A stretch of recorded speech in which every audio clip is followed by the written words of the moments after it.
This episode of Comics for Fun and Profit is brought to you by Allocation, comic book allocation. Now, we told you this is a pre-order business, and all you gotta do is just pre-order what you think you might want 3 months before you might want it. So, that guarantees you to get your comic book. Not so fast. We also want to do a little allocation. So although we tell you you have to pre-order to guarantee your copy, we're also not going to give you your copy anyway. We're going to decide if you are deserving of that copy. You see? Because, I don't know. We're Black Mask. We're the insert your publisher name here that likes to create scarcity and pump up the volume on specability of a comic. We know you bought issue 1 and 2, and we'll give you 4 and 5. Issue 3 is going to be a bit of a bear. We're going to allocate the crap out of that one. And you know what we'll do? We'll go to a second printing, but we're going to allocate the second printing too. So, yeah. So I would say order 15. We order 15 of those, and we might give you one, maybe. But don't get all excited. It's allocation, beyond our control. Sorry. Thank you for listening to Comics for Fun and Profit. This is episode 832, and these are comics that are coming out June 20th and June 21st. And since it's Drew talking, you know Kyle's not around. And that means I'm joined this time by Eric, our good friend from Kowabunga Comics, RLCS, up north in the great Oconomowoc, Wisconsin. Hello, Eric. How are you, sir? I'm doing great. Kyle had to go back into the witness protection program. Yes, things aren't working out with the mobsters, man. They're after him. Got to go into hiding again. We'll provide cover for at least 1 week. He is in the nation's capital. I saw him. He sending pictures of him in at the Washington Monument and the White House, and not storming, I don't think, with the kids. So that's good. They are a small militia. There's enough of them. Yeah, they could do some right. damage. So it's been about a year since you've been on, and what I'd love to do is to hear how the shop's doing, what's going on up at our LCS, Kowabunga Comics. Sure. Yeah, I think we finally returned back to, I guess, what I would consider a pre-pandemic normal flow, steady flow of comics, steady flow of other products, whether it be table gaming, figures, any of that kind of stuff. So we're definitely back to normal as far as the product that's rolling in, and also really happy to say that the overall store itself has never been healthier. Our sales are continuing to be strong. We notice, little dips here and there seasonally, but that's nothing new. Again, that was a pre-pandemic thing where we would always have kind of the mid-January to end of February doldrums. And actually, we've really bucked that trend the last couple of years. Those have been relatively stable and strong months for us, which have helped us to get off to good leads based on year-over-year sales. So we're doing really well in that regard. The collections have started to pick up again during the pandemic. There weren't as many collections coming in, just with the demand of comics. People were finding other avenues, ways to sell their books. And, now we're starting to see things pendulum back a little bit, where people are either a little overextended, either financially, or more often than not, it seems to be they have too much stuff and they need to get rid of it. And without kind of the pandemic money available, they're looking for ways to get rid of it. And people who can spend the most money tend to be either large collectors that are doing small local shows or stores. So we started seeing a small uptick in collections coming in, which right now we're not at the part of seeing collections come in where we're concerned about it as a health of the industry thing. It just seems to be kind of a little bit of a right sizing of the market. We continue to do local shows, and they're doing very, very well.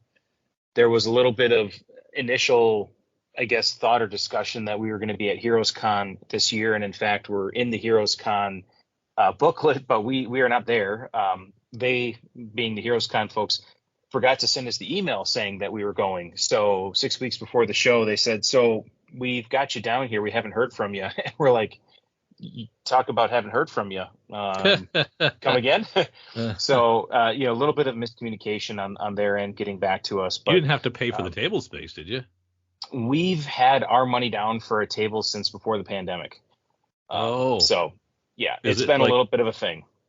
Is it like they only have so much space? No, what it was we had put our money down. We were going to go the year of the pandemic, but then of course things were canceled, and the money that they had fronted out to creators and the venue and other things like that, in many cases wasn't able to be recouped. So they were requesting vendors not take their payment back and rather apply it towards the future shows. And they forgot about us for a couple of years. And then this year they forgot simply to let us know that they had a spot for us. So we already have our spot picked out for next year. We have everything lined up. So for those that are going to Heroes Con this year and looking forward to seeing us, apologies, we're not going to be there, but you can look forward to us next time. That's this weekend, right? It is. Yeah. I think it started tonight, or this afternoon was the first part, and then Saturday, tomorrow, and Sunday. So, but yeah, other than that, we've been doing a lot of local shows. We'll be doing at least one big show in Chicago here in the fall in August. And everything for us has been good. We've made some changes on how we're ordering product based on what we're seeing in sales from different publishers. But, all in all, our lines remain healthy, and kind of our store breakdown as far as what we're selling continues to be what we want, which is comics first and then everything else after. So we're doing very, very good. We continue to expand our back issues. So we added out another, I think it was 12 long boxes about a month ago. So at last rough estimate, we've got somewhere between 50 and 60,000 back issues out, not counting the recent shelf with the new books and probably the last year's worth of new books and our wall. So continuing to expand that. And yeah, it seems like a very healthy back issue room right there. My goodness. Yeah, we're trying to maximize our space, and we know that that's really where we can differentiate ourselves from a lot of our local competition, because we do have the size, and we do have the staff to be able to get out and do that kind of stuff. And it's not lost on us that we are blessed in that ability. So we try and make sure that whatever we're doing with that can be made available as much as possible for customers. So it's not just you, James, and it's not just you, James, and Box. You got some extra people. We've got 2 more full timers and another part timer that are helping us. So it's been pretty good. But you see, Box and James are in the shop most of the time. I'm over in the warehouse working on stuff, and then our other full timers are kind of floating in and out behind the scenes, packing stuff up and pricing and getting stuff out. So we're definitely fully stocked and rocking and rolling. How is the exclusive covers? Have you slowed down on those? Yeah, that was one of those areas where we kind of pivoted. Just looking at the market, looking where everything is. The exclusives that we like to do are less of the cheesecake kind of covers and more of either the homage style or character specific. And so with that, we've been very successful with every one that we've done, but we're also watching market trends, and we're watching how exclusives are selling on the secondary market, looking at how they're doing at shows and conventions. And we just decided that for our sake, we do have 2 that have not been released yet, two different books, but they are kind of agnostic to when they can be released. And there's a reason that they're being withheld, but they should be up. At least one of them should be up here in the next few weeks. But we stepped back and we just kind of said, it's not a good investment for our dollars right now. and that money that we were putting towards exclusives during the pandemic and coming out of the pandemic was money that we had free because there weren't as many collections coming in. So we've pivoted that back with more collections becoming available.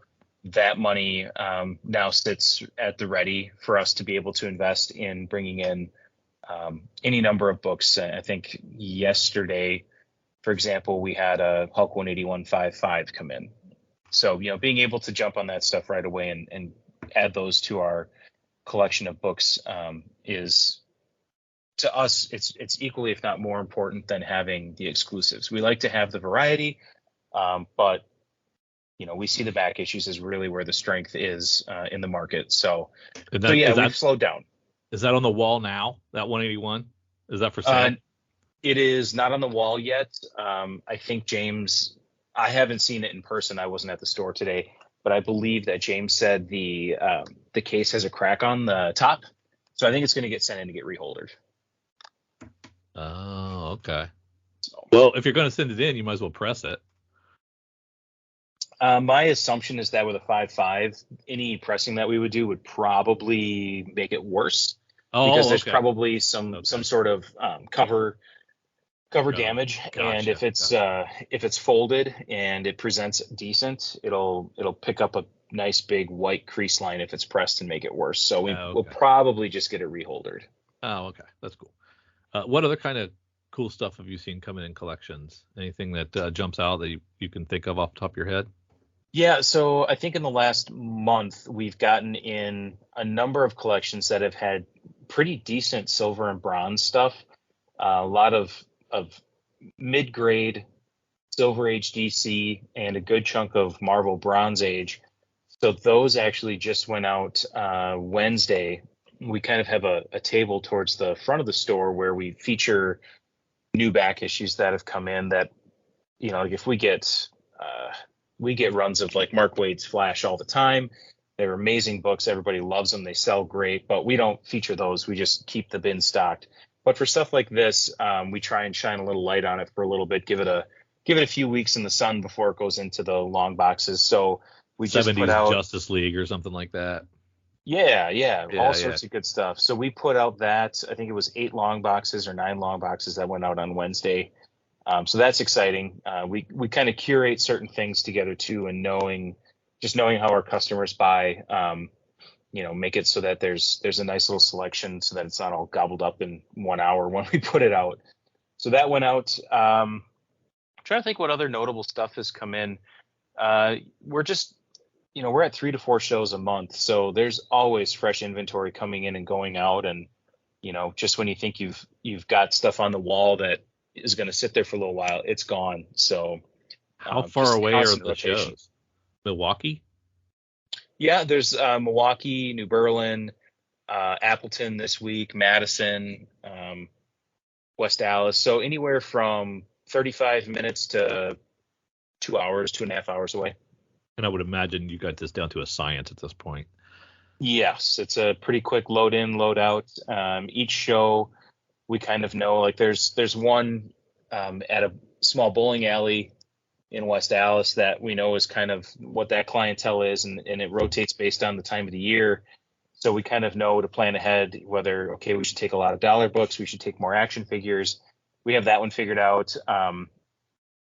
So we kind of know based on what show and where it's located, what our best bets to go are. And then we've got a number of things kind of pre-staged and ready. So if we run out of inventory in the store, we can quickly stock the shelves and fill it. Otherwise, we have it prepped and ready to go to a show. Actually, last month, we did a giant warehouse kind of liquidation sale where our second building, which is right behind our first one, had, I don't even want to calculate how many tens of thousands of dollars worth of merchandise were in there, but cases of McFarlane toys and anything and everything, you name it. Some of it was damaged stuff that had come in, some of it was just old stock, some of it was stuff that we had just so much volume of that we were ready to blow some of it out. So we did that a couple weeks ago. So you had a crazy liquidation. That's That's right. awesome. Sunday. It was actually Saturday, Sunday. But yeah, we didn't hire the monster truck guy to do the voiceover for us. We probably should have. That's cool. But yeah, so we're always busy. I think we'll have a couple of swap meets this summer where we invite a couple of guys that set up at local shows that we know to come out and set up in our second building, and we'll pull out some of our show stock that we have and get that put out. So yeah, there's always something going on. Sounds pretty awesome. It sounds like the type of shop that I wish wasn't 8 to 10 hours away. Yeah, it's not just a quick afternoon pop over for you, and we understand that. But like I said, we're grateful and we're blessed that we have the staff that we do to be able to do it. If we were down to one or two people, there's just no way it'd be possible. So it takes all 6.5 of us to pull it off. That's really, really great. How's Deep Discount doing?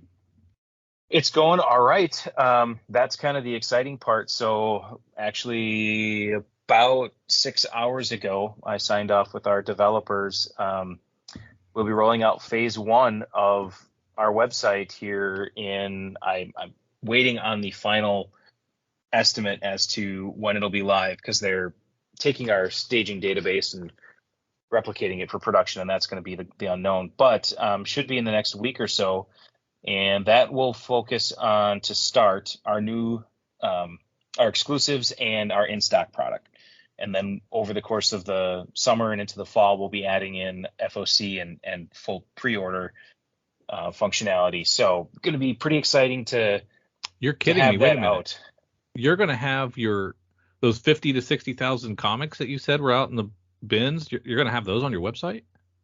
No, we won't have all of those on the website, but we are going to have tens of thousands of comics out there on the website, and it's going to be focusing predominantly on the more recent stuff. But as we get everything up and running and get, we have to balance this new inventory stocking with all the regular keep the lights on. Yeah. But once we get that loaded in, yes, we will start working somewhat backwards and adding things on. As of right now, I'll just, I'll put everybody's mind at ease. Things like Hulk 181s, ASM 300s, those kind of books are probably not going to go on the site for, I would say, years.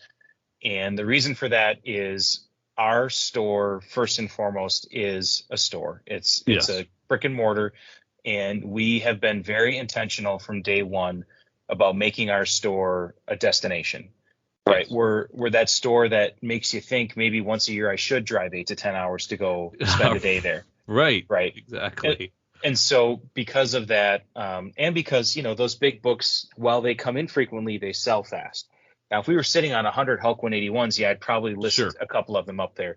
But I don't want people to get too excited thinking, oh, man, they're going to put all the best stuff on there, because, we're not whatnot sellers, or not Facebook Live sellers. No, these are the customers that these are your bread and butter customers. They get first dibs. Makes perfect sense. Yeah. So sure. I appreciate everybody's understanding for that. But so it's going to be focused more on recent stuff to start, and then areas where we do have bulk, like I was saying, the Mark Waid flash runs, things like that, where we see them frequently. They're great sellers, and they're really a value as far as pricing goes. Anywhere from $1.99 to $2.99 for most of the issues. That's stuff that we can load on in mass, because it's just an entire run. So stuff like that will start to appear over time. But yeah, we'll have our exclusives on there, like I said, including at least one of the two things that we've had printed and sitting in boxes for almost a year now. So yeah. That sounds exciting. You still got the gaming happening? Yes, in fact, this weekend is a big Magic pre-release. James, just as we were getting started, shot me a quick picture of the sales and said that this Magic pre-release is exploding so fast that he actually he sold through the product for tonight, which is the first time in, I think, the last 4 or 5 Magic releases that we've had our Friday night product allocation sell through. He had to make sure to save stuff off for tomorrow. But I think a lot of that too is Kyle's era, and maybe yours. I think he might be a little older than you. Kyle might be. But that nostalgia that they got to scratch that itch during the pandemic and go get their Magic cards again that they had when they were kids, maybe, and now they're back in it. Yeah, I think that's part of it. I think that might be part of it. I think the other thing, so Magic has been very up and down. Pokemon has been incredibly steady the whole time. Okay. Pokemon kids and adults, the adults that collected Pokemon as kids are back in it and heavy, and the kids that like Pokemon are in it. Magic has been up and down. They had a lot of issues with production and getting their product out, and then they really overcompensated, and it was like every 3 weeks a new set was coming out, and there were, I think, 2 or 3 duds in a row that just were dogs. And so this set is it's a Lord of the Rings themed set, and people are just ravenous for it. So I think it kind of was one of those things where we knew one was going to hit. It was just a question of when. Is it going to be this one? Is it the next one? And so you're always playing this goofy game of how do I order this stuff, because you have to put in the way that unfortunately Magic and Pokemon and a lot of products work nowadays is everyone gets allocated, and the allocation is always a percentage of what you put in. And so you have to play this game of like, okay, if a normal allocation is you're going to get a quarter of what you order. All right. So if I order 24 booster boxes, I'm going to get 6. Well, okay. Do I think that this set's going to be one that blows up? And if so, then do I put in an order for, 72 and hope that I get 18? Or what do I do? And it's just this never ending thing. So, we try and take as many hints as we can from what people are saying and do our best guess. We got bitten on one kind of, not too badly, but this one we guessed and we guessed right. So we have more product than any one of the competing game stores around us has, and that has helped too. So if you say they're gonna allocate me 25%, I'm gonna order 100 so I can get 25, and they're like, just give them 100. That's what that happened? can happen. That can happen. And if you pre-ordered it, you're on the hook for it. Oh my goodness, that is a tough rope to walk. Man. It's like that for Magic, for Pokemon, Warhammer, any of the tabletop, like the D&D figurines half the time, HeroClix. You got to trust your historical knowledge of how much you're getting based on what you order to be able to. Kind of. I mean, the way that we do it is we look at the chat boards, like we know where people frequent, and we kind of get a little bit of a bearing of the wind and how things are blowing. And then if we don't see some of our more reliable customers for some of those products before we have to place our pre-order, we reach out to them and just kind of say like, hey, what's your thoughts on this new set? What are you looking to get? And, if they say, I'm not really interested, if we get 3 or 4 people that say that out of our normal kind of trustworthy group, then that's where we take notice and pump the brakes. And if like the other way, if they say like, if you can get me 3 boxes, I'll take 3 boxes. I was like, okay, well, if he normally gets 1 and he wants 3, I guess we better go big on it. The one that's an automatic every time is Pokemon. We just say like, what's the maximum we can try and pre-order? And they say like some stupid number like 360. We say, fine, 360. And we end up getting like 12. Although the last one we got 72 boxes of, which was awesome because we sold out in 3 days. And that was the most we've ever gotten in one allocation shipment. And that was great. That's pretty cool. Still doing any vinyl, video games, that sort of like auxiliary stuff? Still doing some of that? Yeah, absolutely. So the vinyl just kind of comes in waves. If we go out and we find it, we bring it in. If it comes in and it's good, it goes out. Video games, about 2.5 months ago, got a huge collection of rare Japanese import Sega CD games and Genesis games. We got a number of systems that have been put out, I think 3 or 4 Genesis, a couple of Supers, a couple of 64s. There was a Neo Geo that went out. It's the video game stuff has been strong for us. Yeah. That's pretty awesome. Listeners, does this not sound like a great shop? It is a great shop. So go to cowabungacomics.com. You can learn all about it. It's at 650 East Wisconsin Avenue in Oconomowoc, Wisconsin. You can go any day but Monday because, they're not robots. They do need a day off. So Mondays are closed. But you check it out. Check it out for yourself. It's a great shop. I've been just to the old store. I've never been up to the new store, so I have to make a pilgrimage. I do. Yeah, I have to make you a and pilgrimage. Kyle might have to do it. Yeah, well, I'll leave Kyle. I don't really want to bring Kyle with me. That's true. He could be a security risk. we don't really want to talk about Kyle right now. We don't know what the future holds for Kyle. Yeah, it's going to be rough, but it's okay. Time for a break from our show to pay the bills. Check out beacons.ai/comicsfunprofit for all the C4 FAP links you could ever need, all in one place. You can provide feedback, listen, support, share, enjoy these. We have our Patreon there. You can buy us a beer or a coffee. You can check out our Instagrams, our Twitters, our Facebooks. Check out our YouTube page.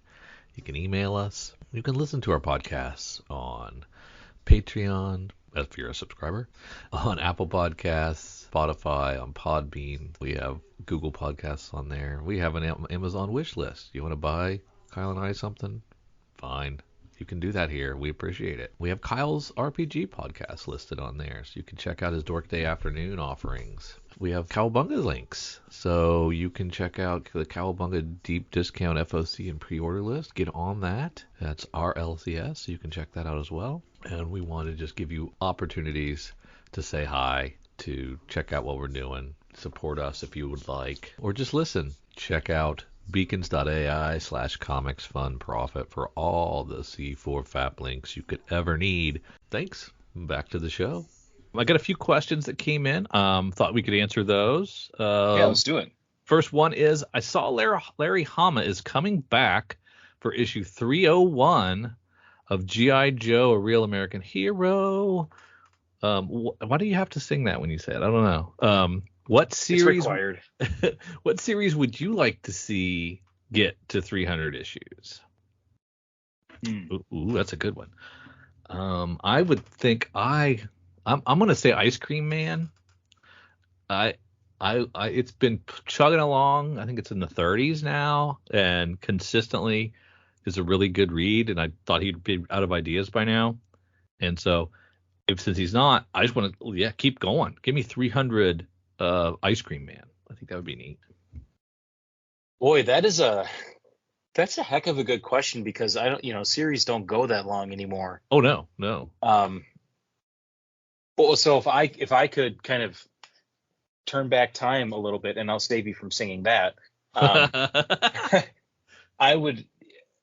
I absolutely loved the Dan Slott, Michael and Laura Allred Silver Surfer run. Oh yes.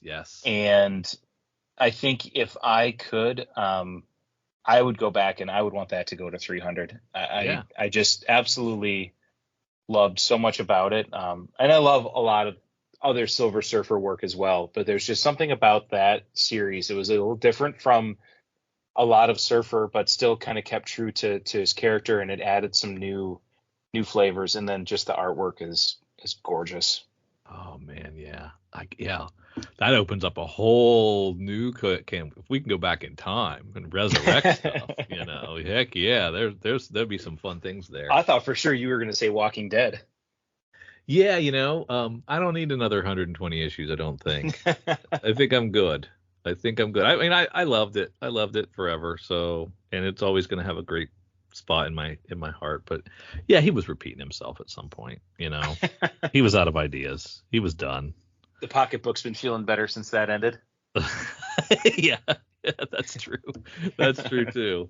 But yeah, hats off to Larry Hama though. Yes. I think he did. Did he do all 300 issues of that? Is that possible?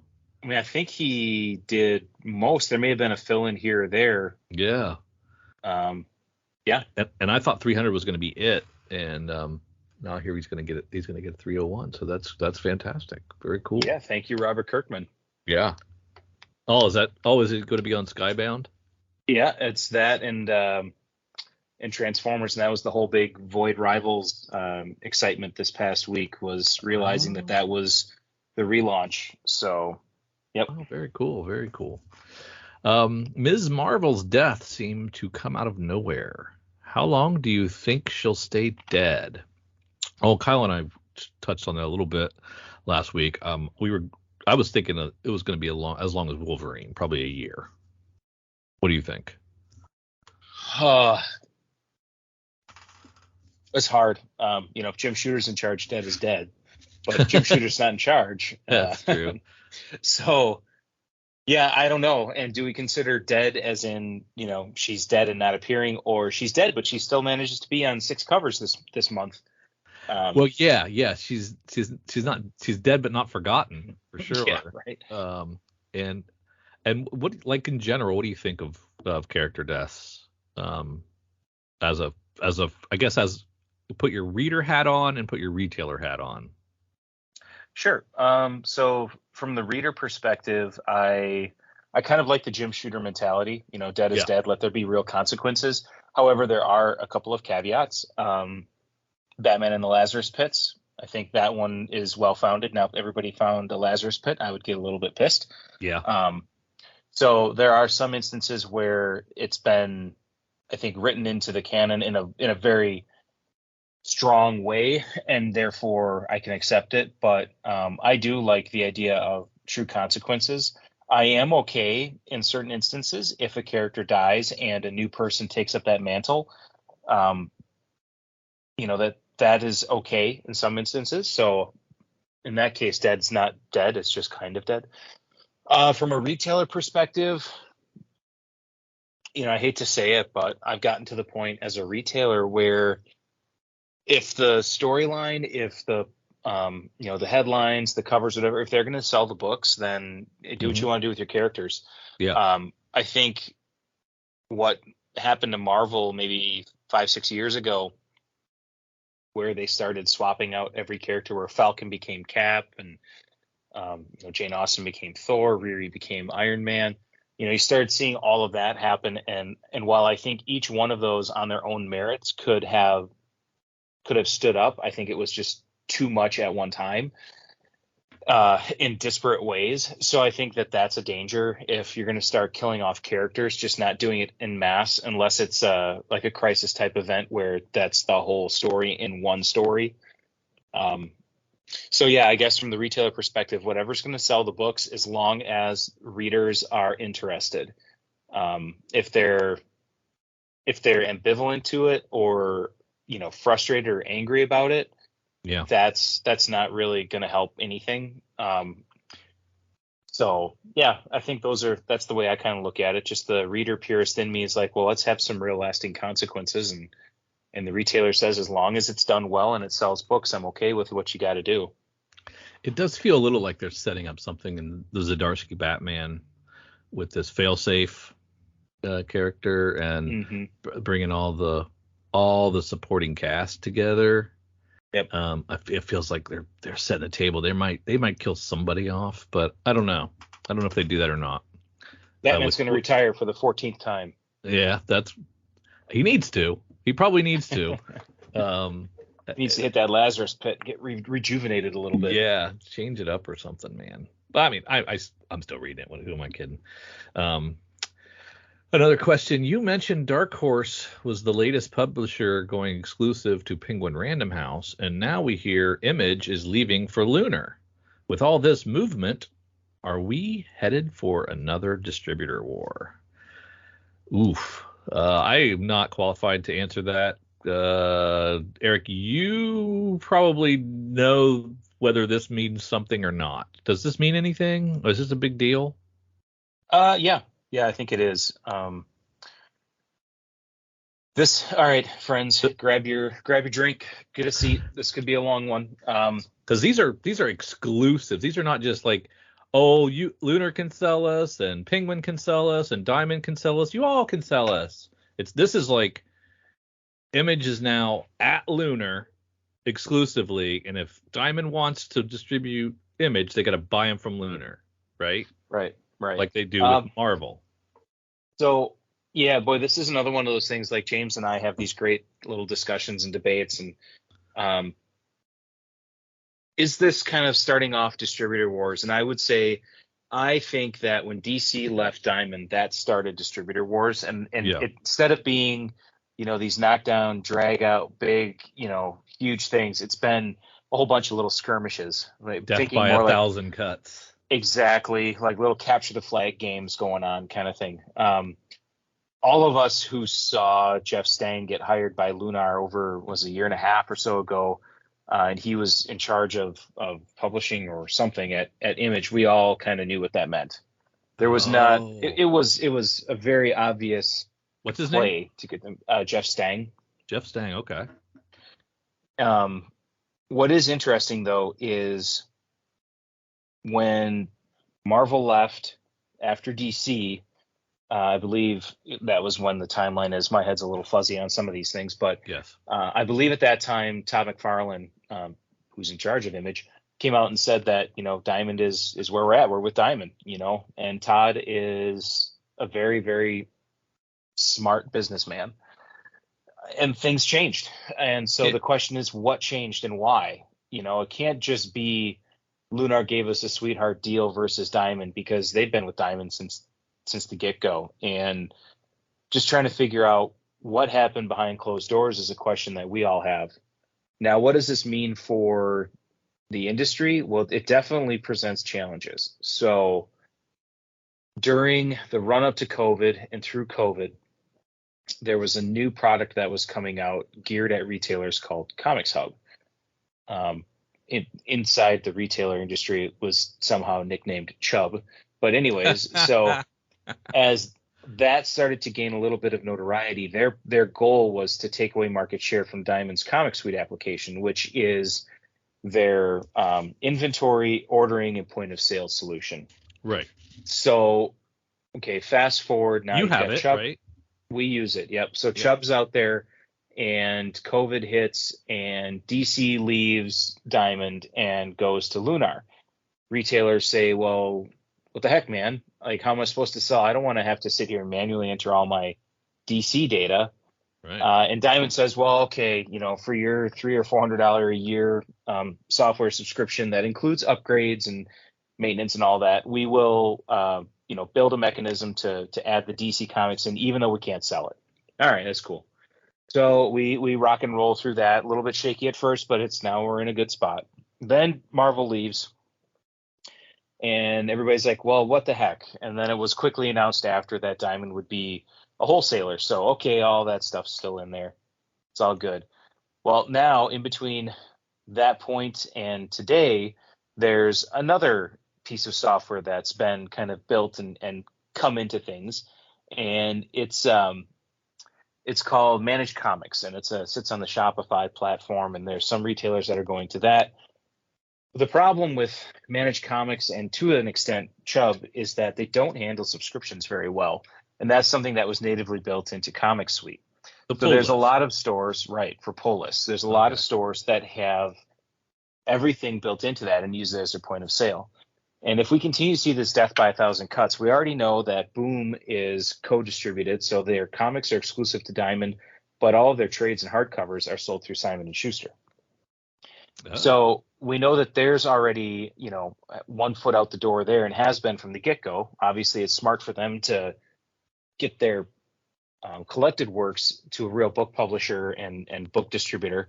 So they've got that already going there. There's a growing list of smaller back half publishers that are starting to dissolve or be joined together. Then there's another growing list that are starting to be distributed by Lunar and Diamond.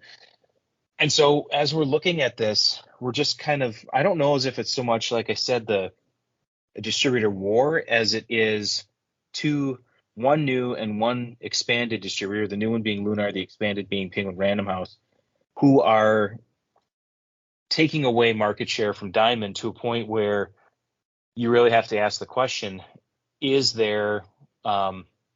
Diamond want to be a comics distributor, if more and more publishers are leaving? Now, they did come out and say they make more money selling Marvel as a wholesaler than they did as a distributor. What? Which on the surface sounds absolutely ridiculous, but if you stop and think about it, when they handle Marvel product as a distributor, they don't own the product. Marvel does. And Diamond owns the warehouse, they own the staff, and they own all of the work that it takes to move that product out. They don't have a lot of ability to flex and do things with product that they don't own.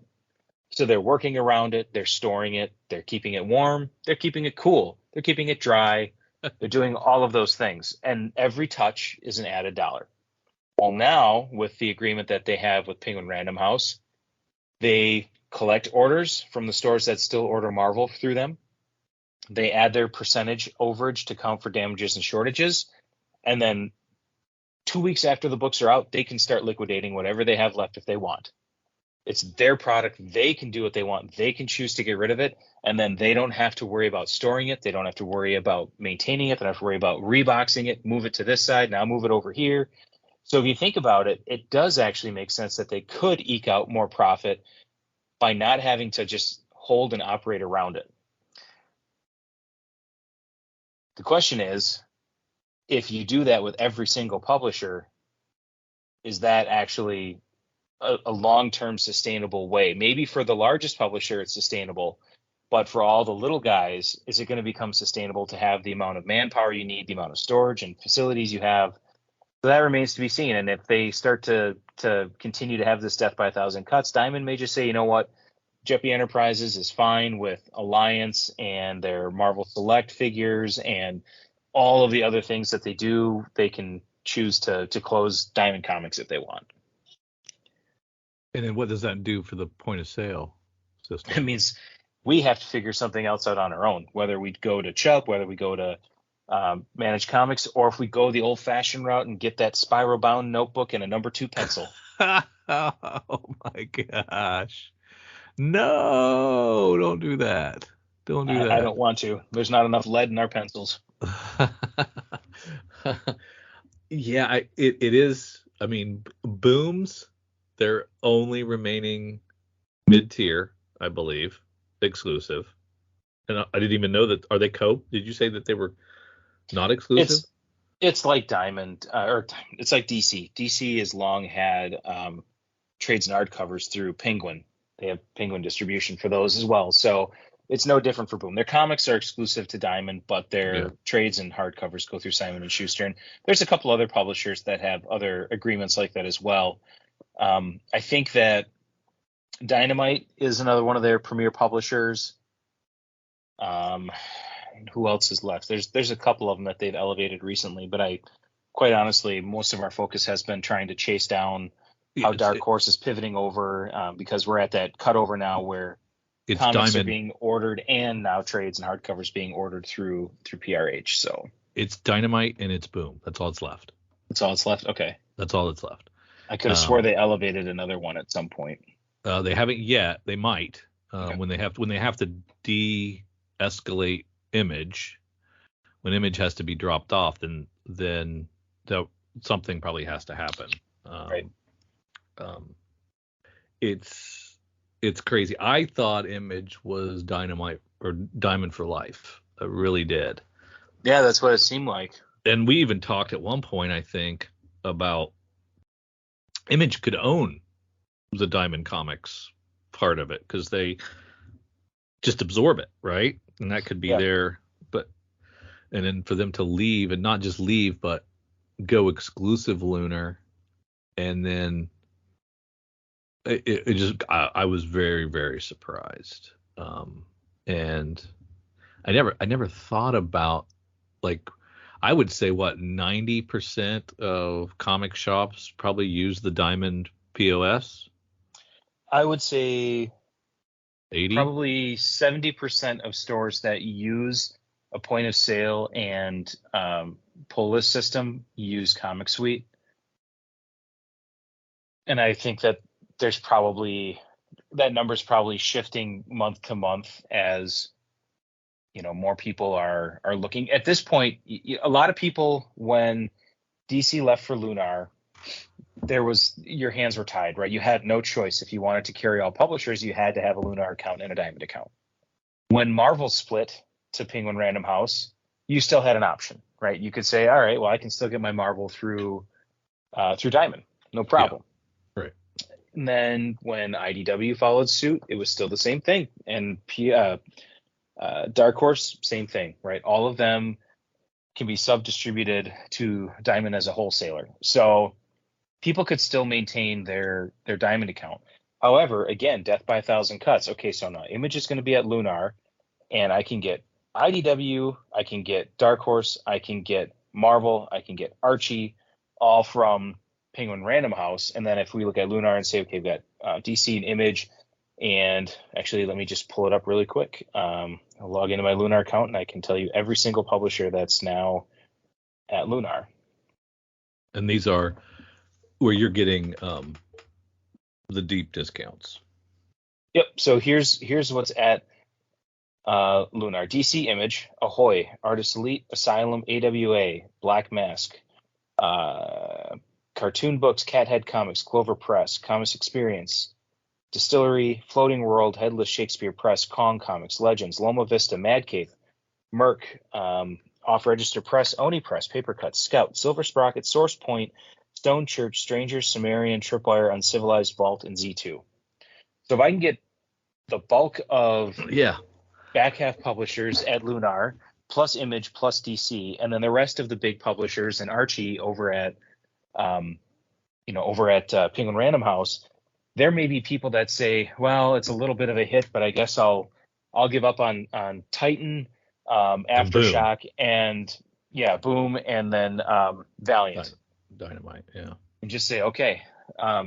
So really it's going to come down to, I think, Boom. And whatever happens with Boom will either, to me, kind of be the nail in the coffin, or if they're going to, just dig in and be entrenched, then.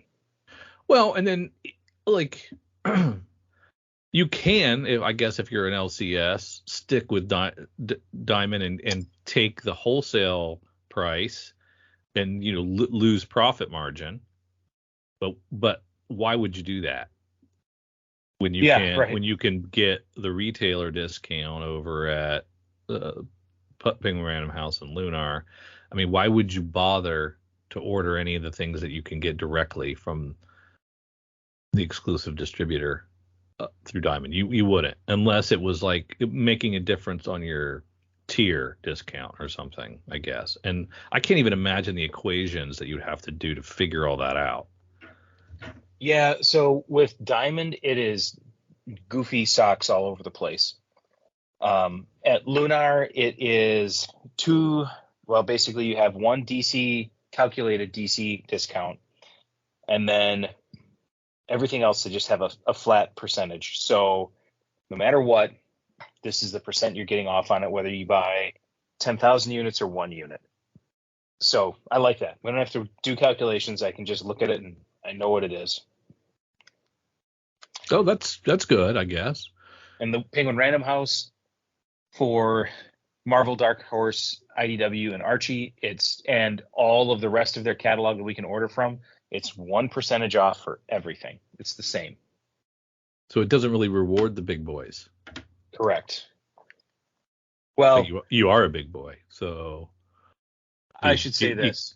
There's two classes, big boys and everybody else, and it's not a significant difference. It's a little bit of a difference, but we don't play this game where Marvel is this percent, Dark Horse is this percent, Image or IDW is this percent. Yeah. This is your discount tier for every publisher we have. Whereas right now with Diamond, there's a D discount, which is calculated differently based on what the product publisher is.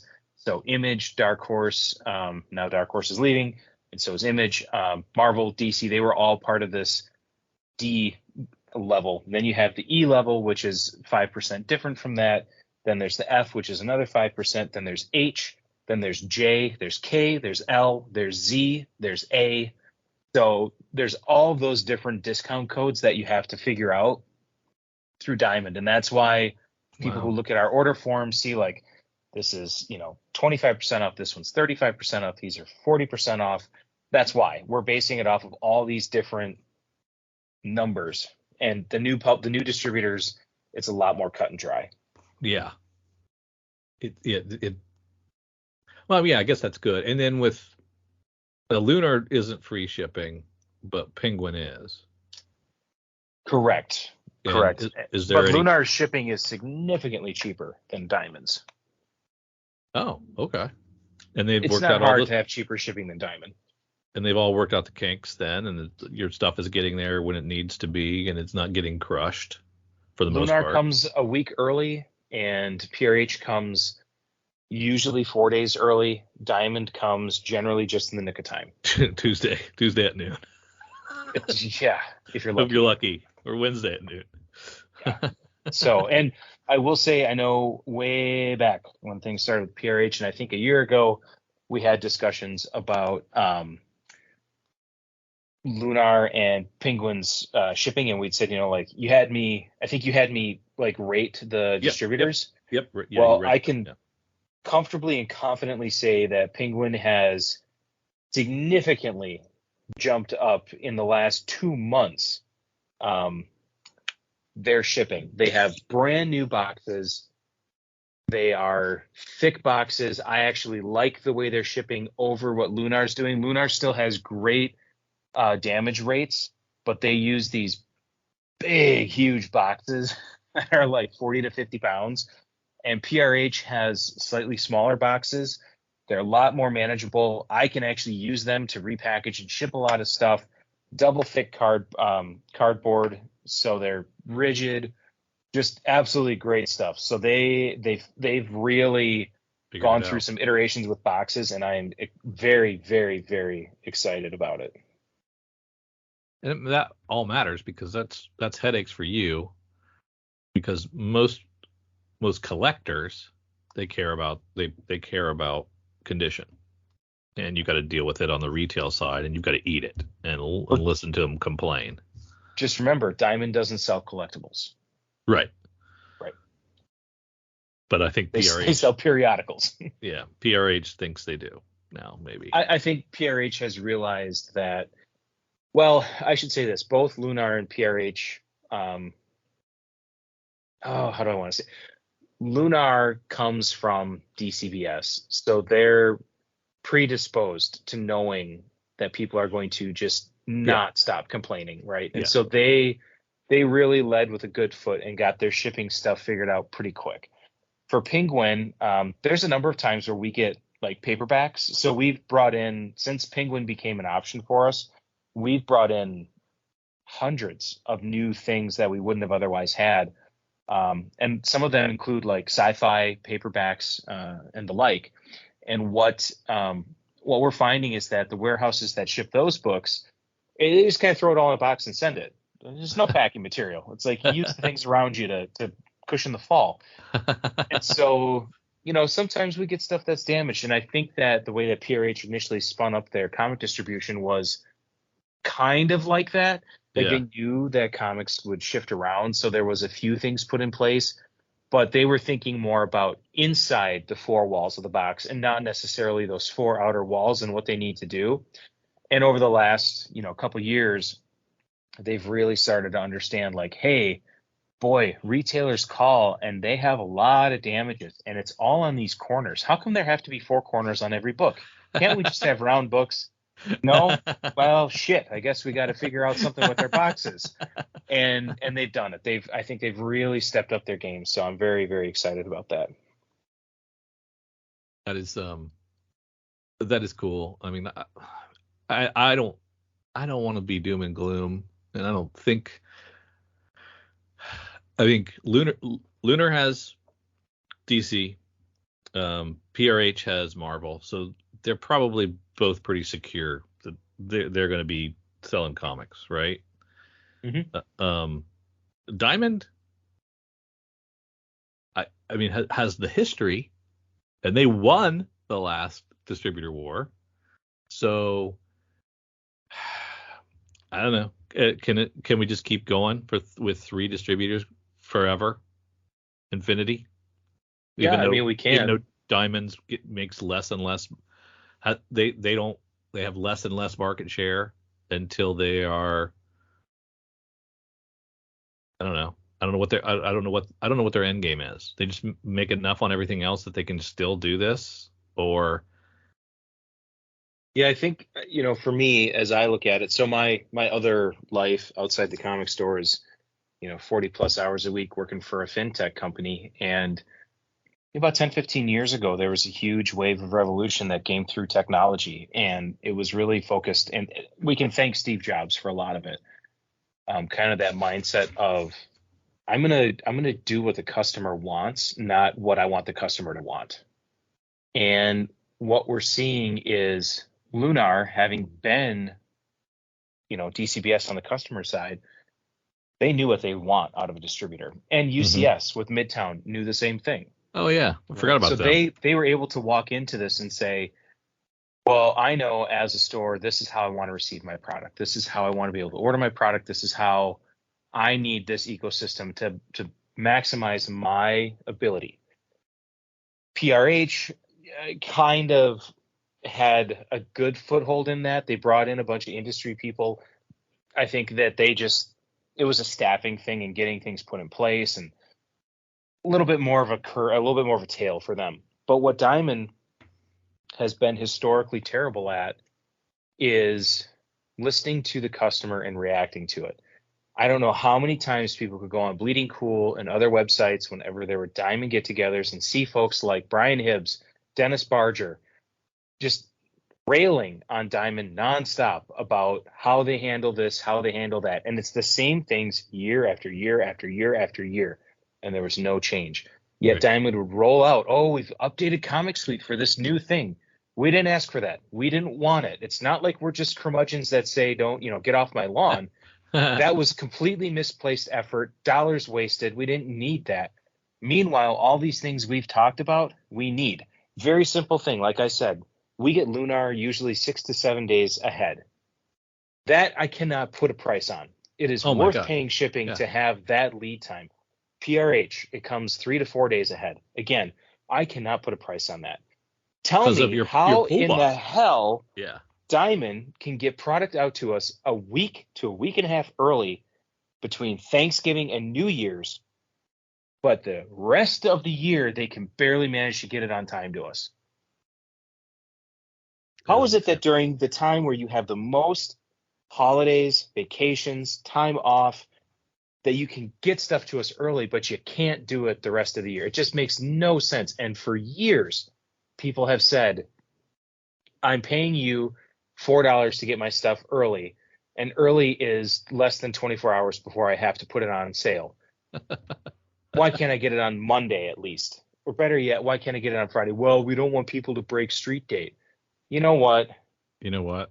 It ain't a big deal, right? Because if people are doing that, what happens with Marvel? If someone's selling Marvel early, you go, you take a picture, you send it to Penguin Random House, and they kill their account. We don't need to pay secret shoppers to go out and do this. People complain enough, especially with the internet. Everyone's looking for a reason to complain. Hell, that's what Twitter's all for. Yeah. So, we can police ourselves. Just get us the product. But that's what I think. I look at Diamond and I think, oh, Polaroid, Blockbuster, Diamond. Oh, yeah. All these companies that thought they knew what they were doing. This is what you want. This is what you want. Well, actually, the whole industry shifted out from underneath you while you were too busy trying to tell us what we wanted. You didn't listen. You didn't pivot. Mm-hmm. And now it's too late. It's too late. Yeah, there's a lot to that. I do hate the fact that they have the preeminent database though. And it sounded like it was kind of a loss leader for them because they were putting it in your hands so that you'd order product more seamlessly. And what's to stop them from, recouping some money there? Yeah, I mean they when they came out with Comic Suite, the point of sale and all of that in one with the pull list, that was desperately needed. And it's still desperately needed. But it's all of the ancillary stuff that they've done along the way that, again, none of us asked for. Like, there are things in Comic Suite that a lot of us have been asking for. Simple enhancements that would make life easier. No, no. Or how about maybe we upgrade our interface from, 1997 to something that actually looks more usable. Yeah. So there's just a lot of things where they didn't change with the times. They didn't listen to what people said and truly take it to heart. And I don't want this to come off as a negative to any sort of era of individuals, but I think a lot of Jeppy, a lot of the way that he operates is, well, this is how I built my company and I'm quite successful at it. So do I really need you all to tell me what to do? Well, okay, fair point. You built a successful company, but do you want to last? Yeah. I mean, Doesn't mean you get a blank check forever. right. So that's the struggle. I think for Diamond is they pivoted wrong, or they chose not to pivot. You've got these other people that have come in and said, hey, we've got new ways of doing this. We've got, in the case of Penguin Random House, probably 50 times the warehouse space, staff, and proficiencies than what Diamond has. Right. So it's like you don't have an advantage on any sort of physical space or any sort of processing leads. Lunar, you could say, is, the one that is probably the deepest down because they've had to find space and they've had to consolidate operations, and they, by all accounts, seem to have done a good job of that. But Yeah. Diamond is no longer the big fish. They're actually a smaller fish now. I mean, are they? I mean, I'm assuming they're in third place. Especially with Image, once the Image shift happens and Dark Horse is fully over at Penguin, you've got to assume that they're in third place, especially if you consider straight distribution and not wholesaling. Yeah, definitely. Yeah. I'd be curious how many shops are still doing Diamond for the it'd probably be more buying clubs than anything else. They're not real brick and mortar stores at that point, probably. They just want to There's get their still a books. there's still a good number of stores that have Diamond accounts that order their Marvel through Diamond. But a lot of those are your small shops that are maybe getting, I don't know, 150 to 200 total copies of Marvel books over the course of a week. We bring in anywhere from 800 to 2,000 a week. It's still worth it for them, though, I would think, to set up the account. Um, for some ways, no, because it's a whole nother system you have to add in.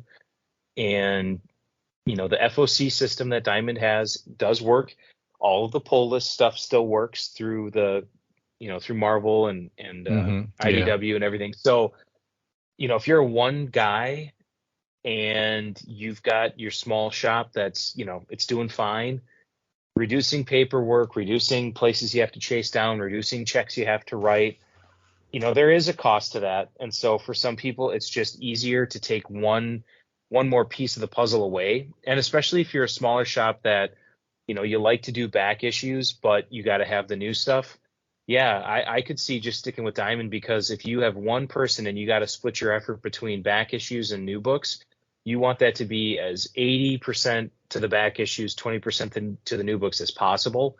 And adding another distributor and adding a whole nother billing cycle, because the way that Penguin bills is different than Lunar, which is different than Diamond. So you're adding more pieces into it. Oh, yeah. I never thought about like net 30s and 60s and all that stuff. Oh my gosh. And then it's so Lunar, we've always been a store that likes to pay for our product the minute it comes in, because we have full control over it and it's ours. Like, we know everything in our store is ours. Well, Penguin doesn't do that. So we end up getting bills from them, but it is like, because of the volume we order, every single order comes in its own convoluted way. Like, the paperwork we get at the end of the month it feels like a ream of paper worth of invoicing stuff to get to $1 amount. So that's complicated. Lunar, we have it set up where literally as soon as the SKU is scanned on the UPS drop off, they take the money from our account. It's just like instant. And then Diamond, we still write the check to hand to our UPS driver. But Wow. the more of that you have to build in, that just takes away your time from doing other stuff. So if you're one person, or if you're a real small store with a small staff, and there's a higher margin on back issues, there just is. That's where you're going to make your money. That's where you want to put your efforts. So you're not going to have 2, 3, 4 accounts with different distributors. You're going to keep it as tight as possible, order what you need to, keep your discounts, and keep your footprint minimal.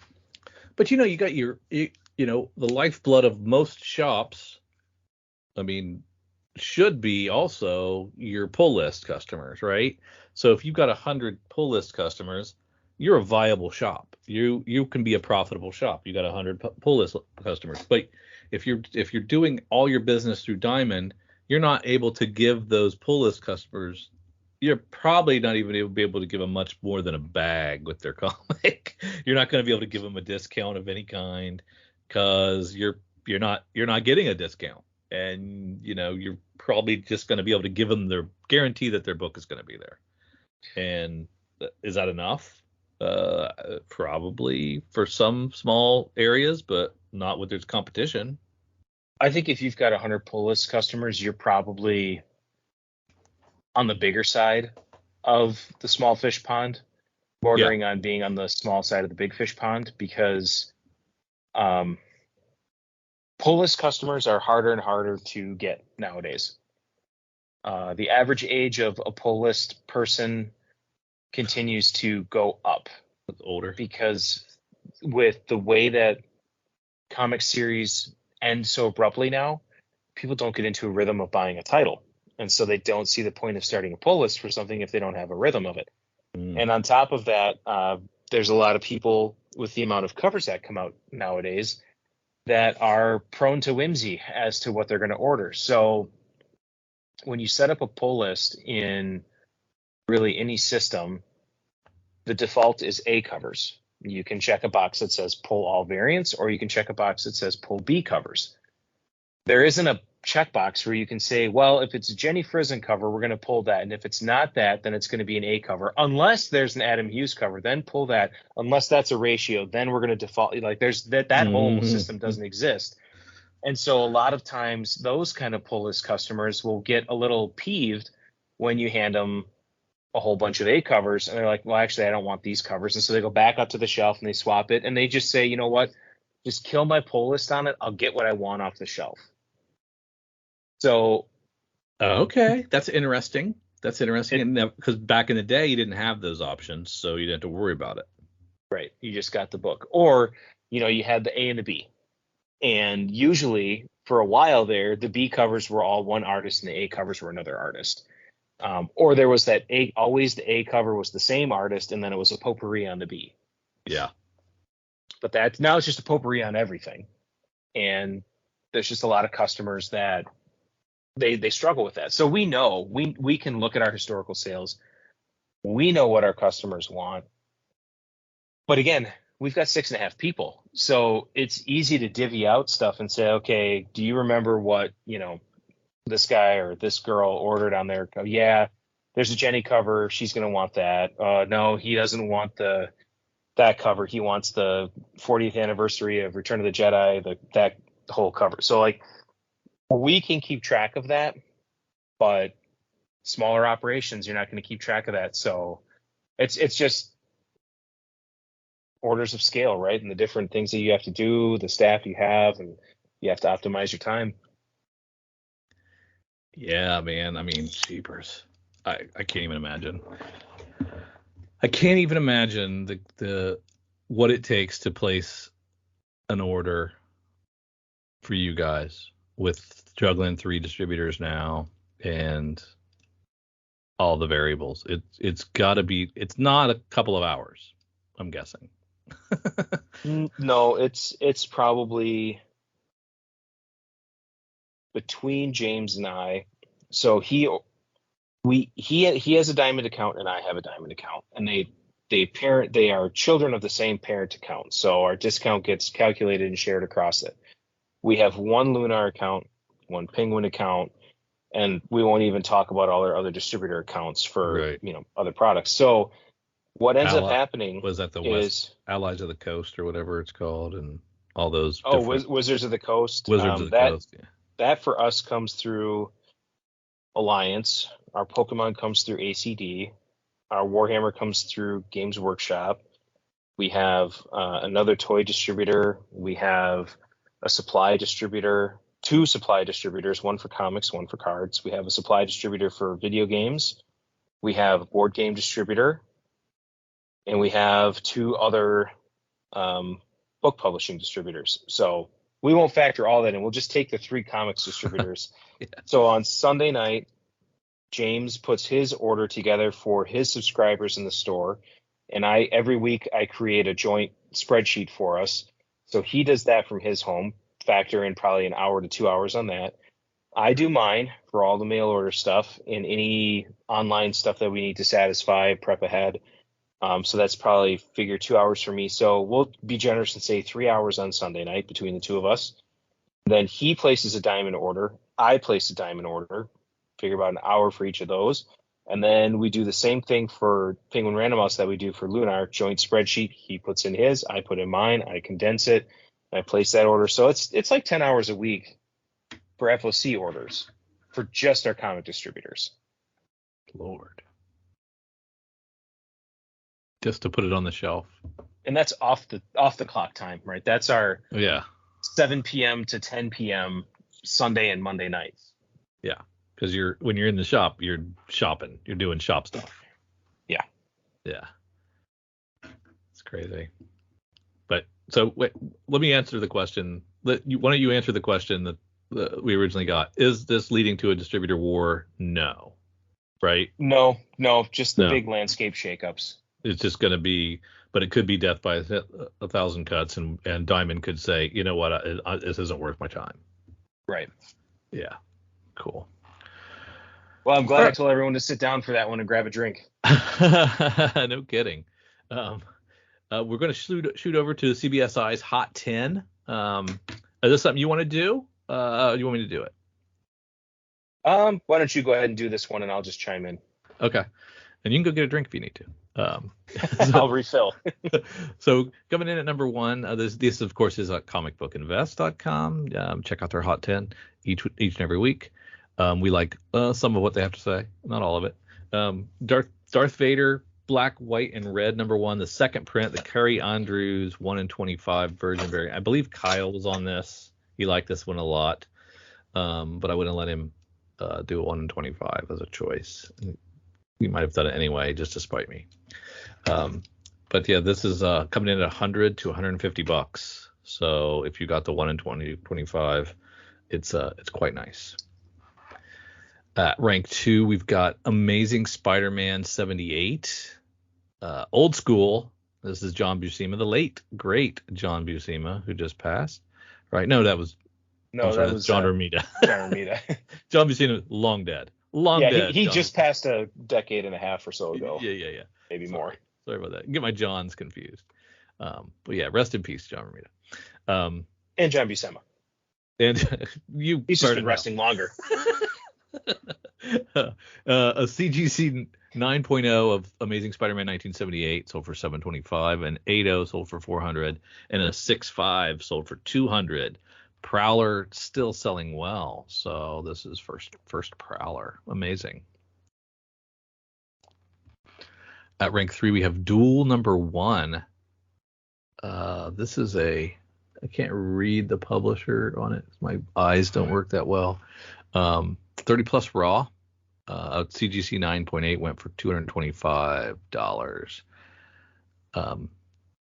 There was some controversy about this. Some copies popped up on Bliss on Tap's website. These were damaged returns. So someone got damaged returns and are selling them. What's the deal there? Aren't they? What does that mean? What does that even mean? Aren't they supposed to be? Aren't the covers supposed to be torn? Oh, sure. Just like all those covers that were supposed to be torn at the flea market. Yeah. No, retailers aren't dumb. I mean, if a book gets recalled and publishers ask you to throw stuff away, sure, there's going to be retailers that brag that they did it, but most retailers are smart enough to know just hold them for a while. People are going to forget about it and then sell them. Okay, so they don't make you send the covers back anymore. No, what's their biggest thing they're going to do? Charge us for the books? Okay. Gotcha. I mean, I hate to say, I hate to be flippant like that, but Hey, you it's ordered them. They're your book. we ordered them, you shipped them to us. They're Yeah. my books, I paid for them, kind of thing. So usually what happens in the case of stuff like that is there have been some instances with DC where like a prestige cardstock or foil cover has had line wide damages. And what they will do is they'll say, send us back just the covers that you tear off. We've already started a print that will cover all of the pre-ordered copies. And you send us back those covers. We will send you the replacements free of charge with a freight credit. For whatever the difference is, you will get the new books, but you will only get, a credit and a freight credit for the covers you send back.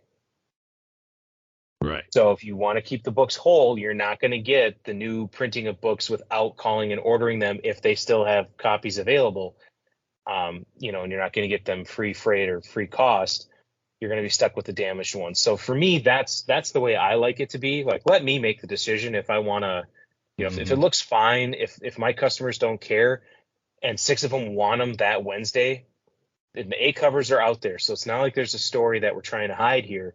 Yeah. Let them have the right to choose, and I'll send you back my covers in 2 weeks and just refill what the gap is. Like, so I like that. So what happens is a lot of folks will just say like, well, I'll just keep these and whatever. Like there was a Saga issue that had the ink was too dark, and so Right. they said, Nobody yeah, cares. go ahead and destroy these or whatever. And we're like, just put them on the shelf. If people want them, they'll get them. And we had people say like, hey, is this the one that was recalled because of the ink? And we were like, yep.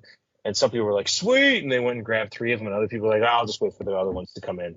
Yeah. I don't care. Just buy your books and be happy. That makes sense. And I see it now. Yep. At rank 4, we have Scarlet Witch, number 3 from James Robinson's run. It's $15 to $20. It's an AHA cover, and That one that's looks why. like it. Yep. That's probably why I'd sell it, because he's great. At rank 5, we have Spider Punk number 1, the Takashi Okazaki 1 in 50 variant. Cody Ziegler, Justin Mason. Raws have dipped to $80 to $90, but are back up to $130 this week because of that dang movie. 9/8 stayed fairly steady around $230, which doesn't fit the 2.5 times standard for moderns, whatever that means. Okay. At rank 6, we have Star Wars Empire number 1, the Ryan Brown 1 in 100 Virgin variant. This is going for $125 to $150. An awful lot of these one-shot minis from Star Wars lately makes me think Marvel's milking this cow dry. No, they don't seem to be, because they've been doing this for a long time, and it's still selling. So, yeah. At rank 7, we have the Miles Morales Spider-Man number 1 Italian blind pack. Okay. $35 to $40. Advocating for this concept for years. Whether it catches on in the States is yet to be seen, but this is a step in the right direction. Well, we've done some blind packs with Walking Dead did a punch, right? Yep. We see them every once in a while, and they don't seem to do as well as I think they should do either. I think they should be much bigger than they are. They never seem to take off. I guess people want to see a bird in the hand and not one in the bush, right? Yeah, but you think about the sports card market as I stare at a box full of hockey cards. Yeah. It's just a pack of magic beans, right? Yep. Boy, I hope I get that young gun rookie card or whatever. And I got a young gun, and it's a guy that's never gonna play. Yeah, people are going crazy over the some of the special one out of one vinyl, whatever foil stuff, and I'm like, this reminds me of the good old days, sports cards. So they're back. Sir. It's good to see.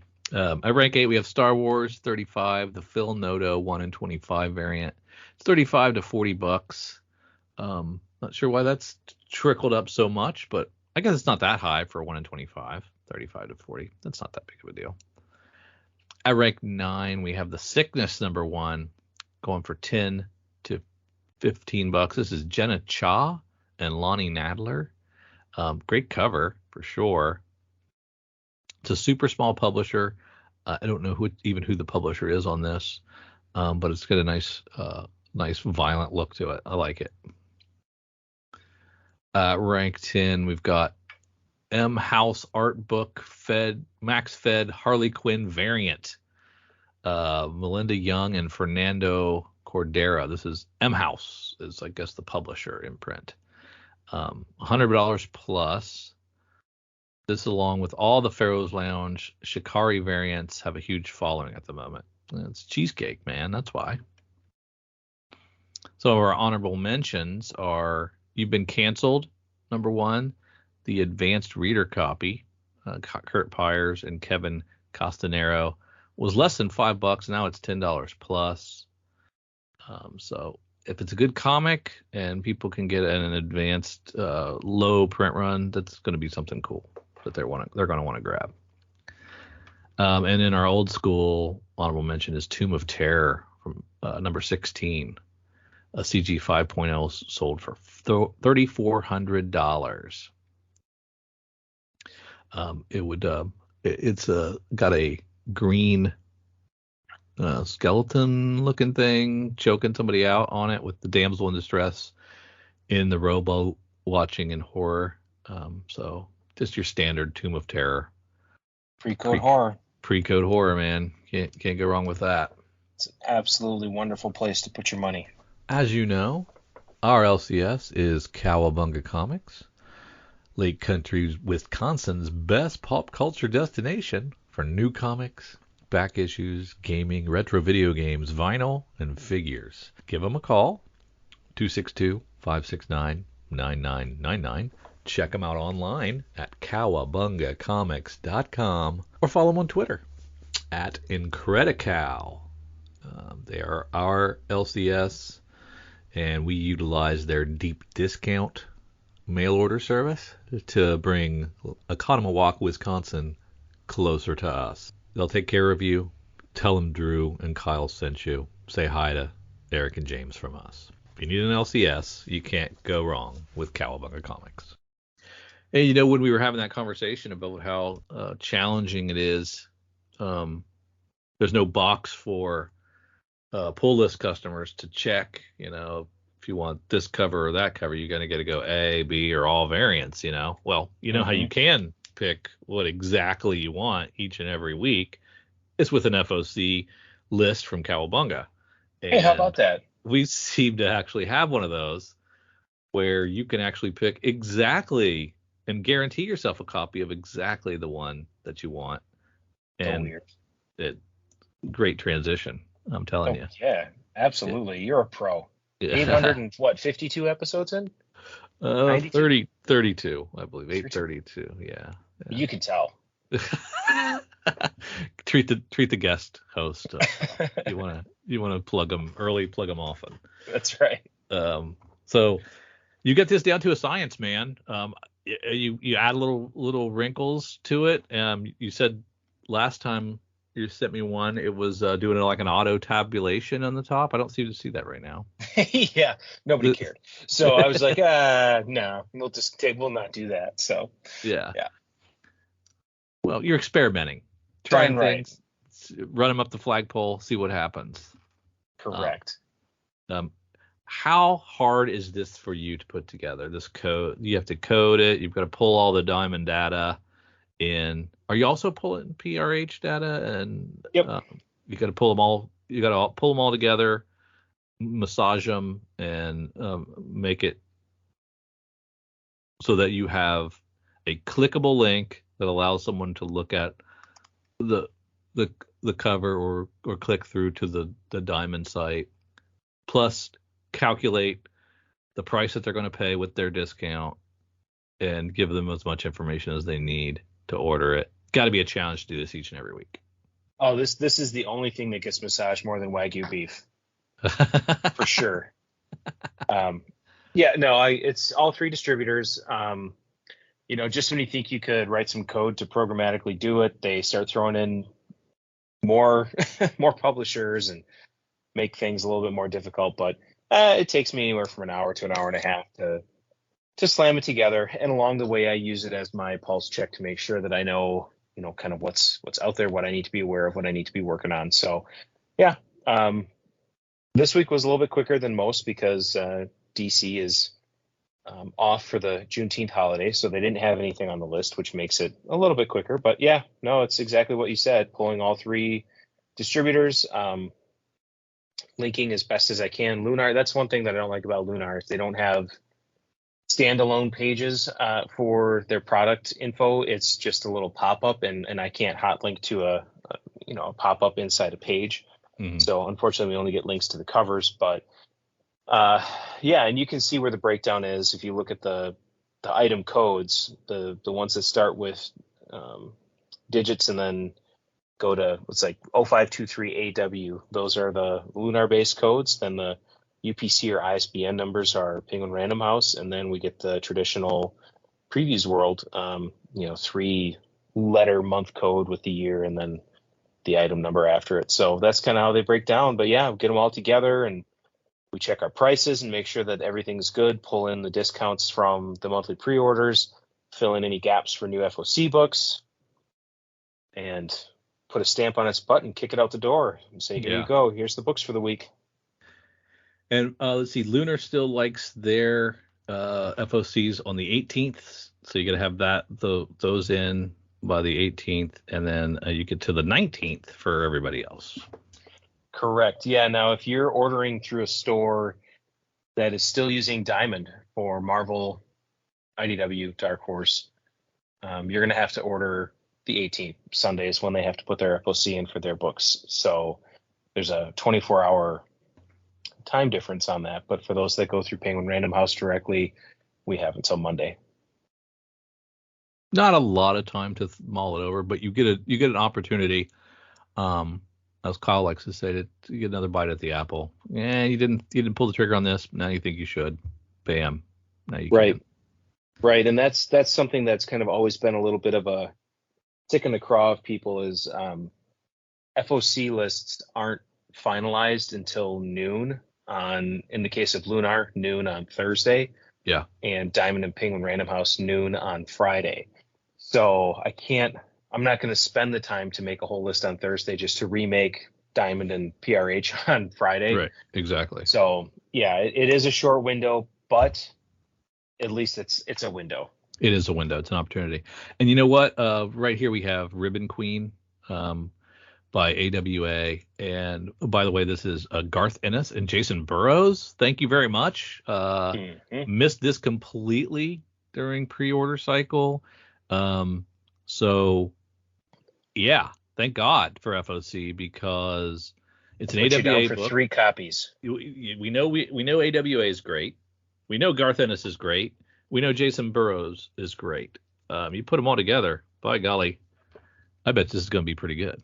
So yeah, we've got good solid orders for this one coming up even before we get to FOC.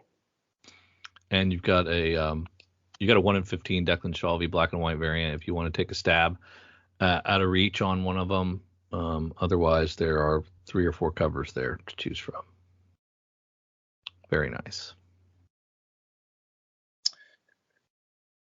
I'm just trying to see. We've got in Oni, we have a new Rick and Morty miniseries. These always tend to do well. There's a nice little pocket of Rick and Morty fans. So that's always one that sticks out. This one is Rick and Morty Heart of Rickness. And the A cover is a Temple of Doom because we've got the Indiana Jones anniversary coming up. Oh, okay. I like it. It. And for the bronies out there, we've got My Little Pony Camp Big Hoof #1 from IDW. So you've got a choice of a 1 in 10, a 125, and an A and a B. Have at it, bronies. Oh no, it looks like my link is acting up on me. Oh, I thought I fixed that. I did fix it. Oh, well. I'm gonna have to go back and fix a couple of those later, but that's okay. Carry on. Yeah.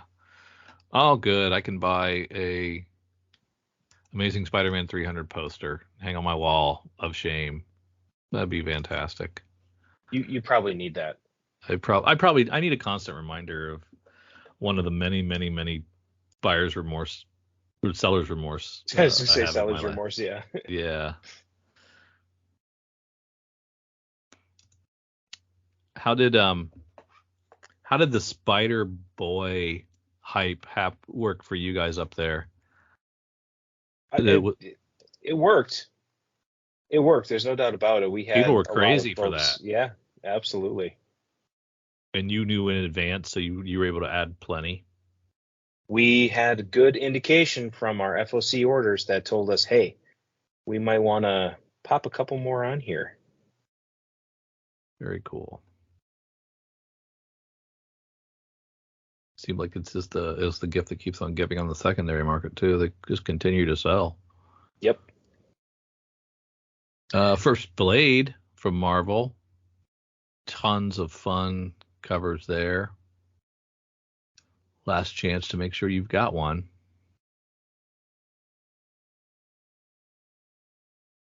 Let's see here. Actually, Drew, I'm going to send you a fresh update of the sheet because it looks like some of these Marvel links are a little bit wonky. So I'm going to throw it over to you so you can pull it up if you want to make sure that you've got all the covers you're looking at.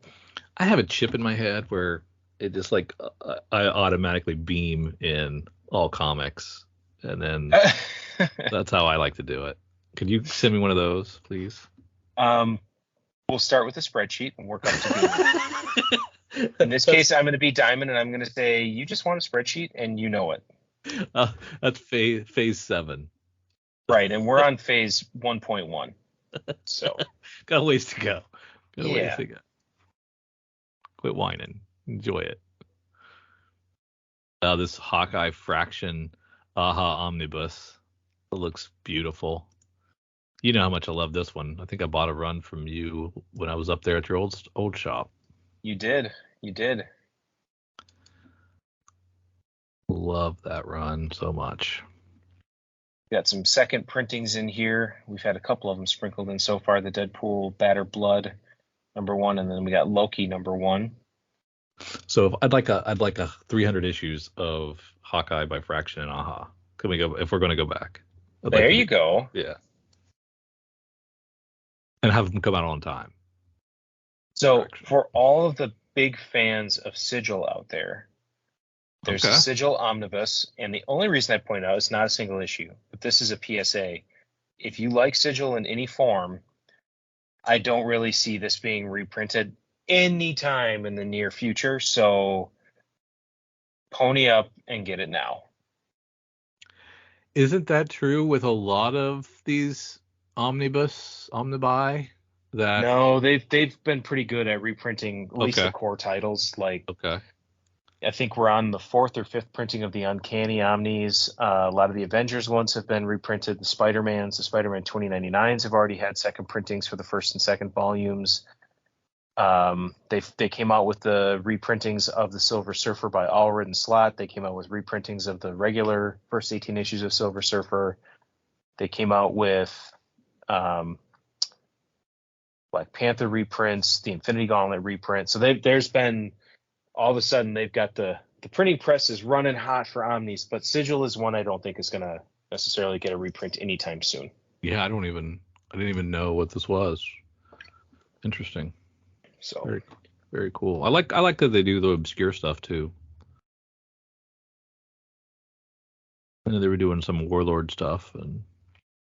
Yep. We've got Star Wars Dark Droids #1 coming out. Yeah, it looks pretty cool. And a Return of the Jedi Rebellion, also getting a first issue.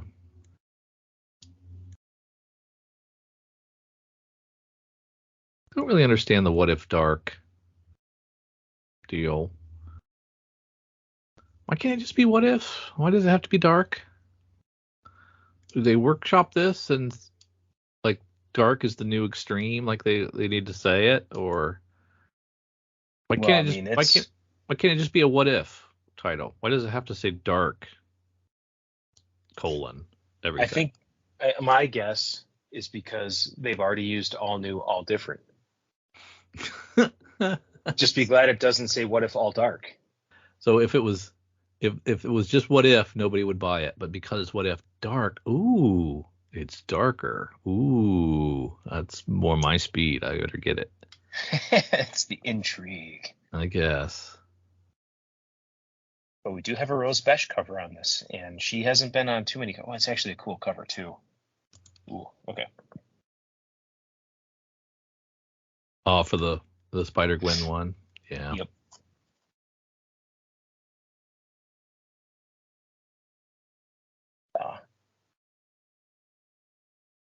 Oh, what else we got here? Frank Frazetta doing a little Mothman. I was thinking that was one of the actual Frazetta children that were involved in this one. They're not involved in this one.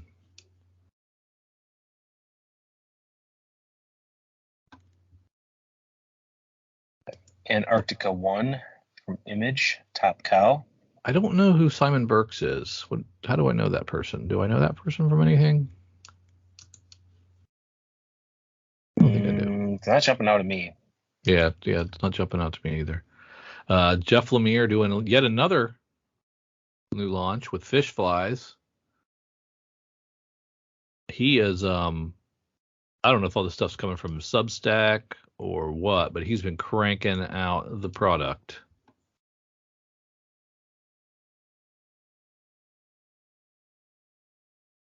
And Hell We Fight gets a second print. Void Rivals gets a second print. Yep, that's a great cover. Did well for you? Oh yeah, very, very well. And we ordered big on it too. We just had a feeling.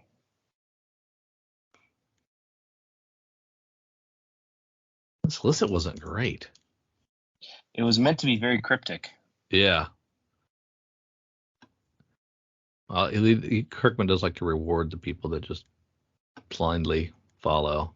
Nothing wrong with that, I guess. Used to be me. Yeah. Alice Never After. Traveling to Mars has got to be getting close to the end. That's been fun, though. Animal Castle, been kind of sad, but I'm still reading it.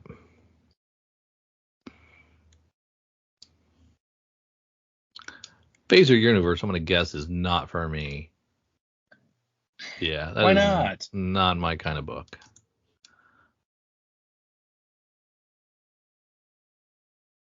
I don't like my superheroes like that. Action, adventure, dinosaurs, aliens, super science, androids. This one's got it all. Come on. Rooted in, like, I don't know, an era gone by that I don't like anymore. Just some old curmudgeon. Dean, I'd have thought because of that you'd have liked dinosaurs. Yeah, you would think, right? That I would be, yeah. I'm not. Can't believe Rivers of London has yet another volume. Man.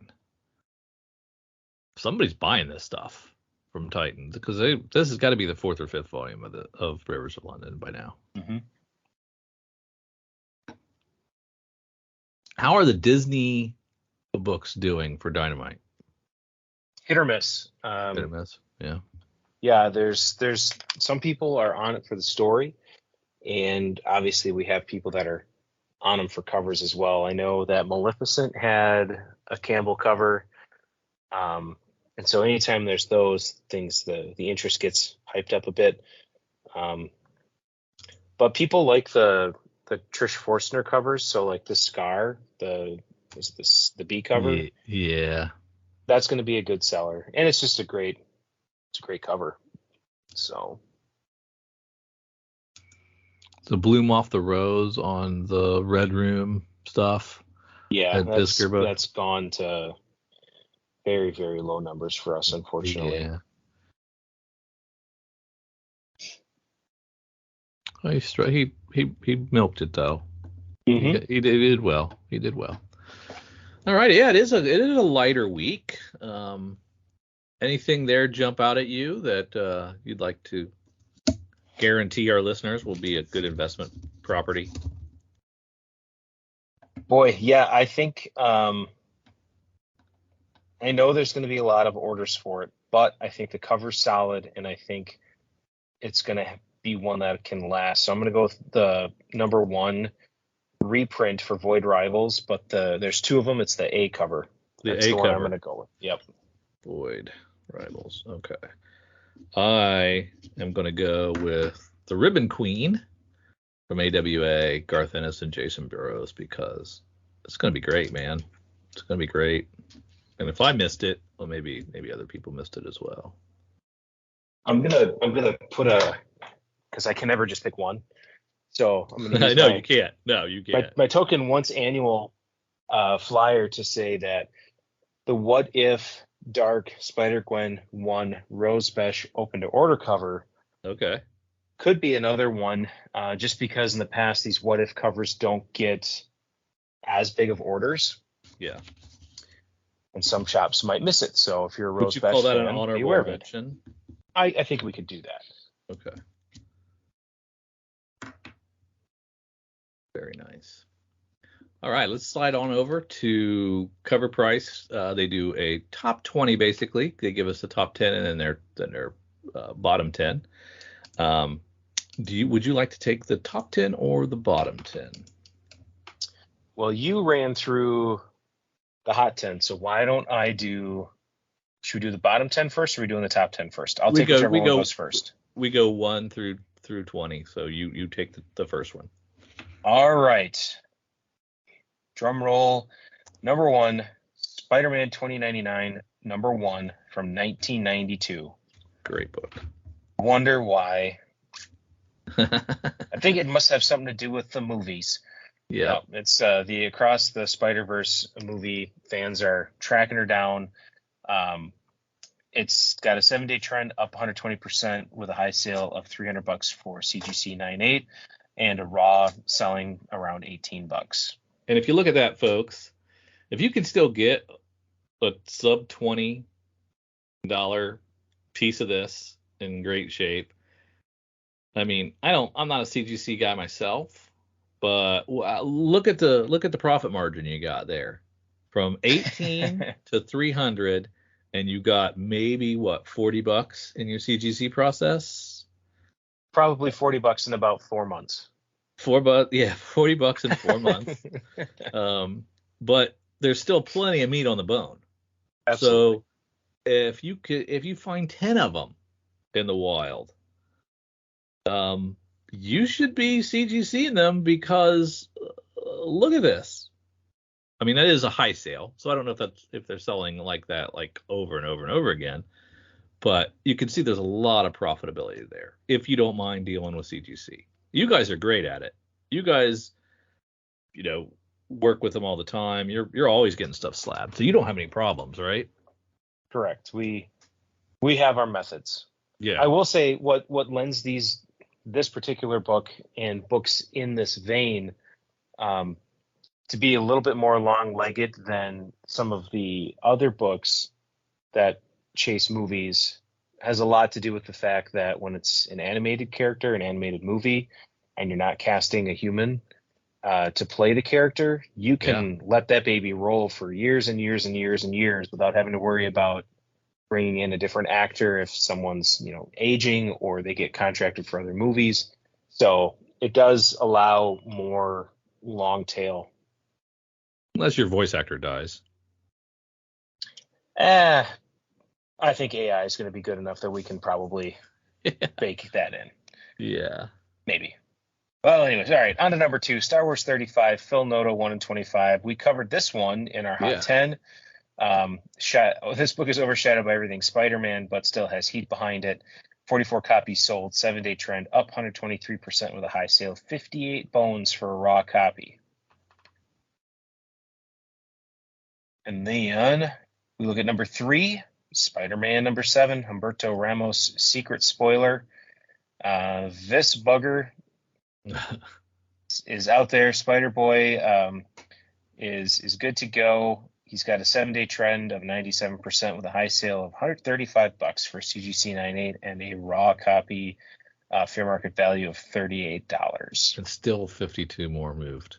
Still selling. Yep. Number 4, X-Men Adventures #1 from 1992. Oh, wow. The last time that we featured this book, we had a tentative release date of 2023. Received something more concrete with mid-2023, and that has spurred up a 7-day trend of 179%, with a high sale for a 9.8 of $250 and a raw fair market value of 15. Are we talking about a re-release of an animated series, X-Men? Is that what they're talking about? It's a continuation. Oh, okay. So, yeah, kind of continuing and building onto it. All right. Popping into the number 5 slot, G.I. Joe and Transformers #1 direct edition from 1986. Gee, wonder what that has something to do with. Might be a book called Void Rivals. Yep. So this book is jumping up. 27 copies sold, 7-day trend up 177% with a high sale $400 for CGC 98 and a raw fair market value of $6. So if you want to talk about one to go pick up in CGC, 6 to 400, that seems like a nice gap. Yeah, that's pretty cool. So Robert Kirkman's just scratching his little nostalgia itch by buying the rights for stuff from his childhood. That's pretty cool, right? Yep. So that puts us at number 6, The Amazing Spider-Man #10 from 2014. And this one, again, has to do with interest in all things Spider-Man right now. This one is, what do we got here? This is about Isaac, about Just a Daniel second, Kaluuya, Eric. equally. How can there be a $400 CGC 98? That's got to be a pre-sale, right? No, this is not for Void Rivals. This was for G.I. Joe and the Transformers from 1986. Oh, okay. I'm sorry. I got confused.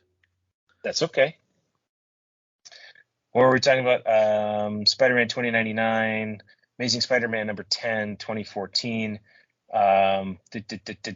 Yeah. Why is a raw Spider-Punk. $6 on that? Yeah, I can't get over this. I just can't get over the raw is $6, but the CGC 98 is $400. Well, the $6 is for a fine fair market value. Oh, okay. The Being one I that it's rolled from up and stuck in my 1986. Yeah. Right. Okay. Right. All right. I'm gonna stop bugging you. Go ahead. Amazing Spider-Man #10 from 2014. He starts over again. Sorry. Yeah, right. So Spider-Punk. This is all about Spider-Punk. 44 copies sold. 7-day trend. High sale of $291 for a 9.8, and the near mint fair market value of $57. Should I wait and watch both halves of the new animated Miles Morales back to back, or should I watch this one and then just wait for the other half to come out? Do you think? Because it's a part 1, right? It's a part 1 Yeah. of 2. Yeah. I mean, did you not watch Star Wars until Oh, that's different. all three came out? Totally different. Like they made movies differently back then. Mm-hmm. Just watch it. Just watch it. Okay. Yeah. I'm just gonna watch it. Okay. It'll be a D+ pretty soon. All right. Number 7, Ultimate Fallout 4. If we need to describe what's going on in this book, you've been under a rock, in which case we can go back and just take a nap. CGC 9.8s at $2,000 with a near mint fair market value of $516. It's very specific. Absolutely. I'm surprised it wasn't in 44 cents. I bet you Kowabunga has had 10 of these. What's the timeline on that? 10 and how long? 5 years. We've had more than that. You've had more than that? Yeah. Damn you. Damn you to hell. Spider-Gwen, Volume 1, #1, 2015. Actually, that's right. You might have had 10 Amazing 15s. How many Amazing 15s have you? Amazing Fantasy 15s have you had? None. We've never had an AF-15. I thought you have. I thought for sure. No, we've had double digits of Amazing Spider-Man 1. Okay. That was it. That one for some reason comes in a lot, but AF-15 has not popped in Fantasy. yet. Okay. Still pretty cool. Yeah, absolutely. Yeah. So number 8, Spider-Gwen, number 1 from 2015, obviously Into the Spider-Verse, Across the Spider-Verse. Yeah. She's a popular lady. 29 copies sold. 7-day trend, 106%. High sale of 134 for a CGC 98, and a raw very fine fair market value at $19. Yeah. Next up, the Spectacular Spider-Man number 98 from 1985. Again, still rocking a little bit of this Into the Spider-Verse wave, shall we say. 23 copies sold, 7-day trend, 126% with a high sale of $270 for CGC 98, and a current raw very fine for market value of $31. And rounding out the top 10, the Spectacular Spider-Man 99 from 1985, yet again, Across the Spider-Verse. This one is really based around the Spot, who's the villain.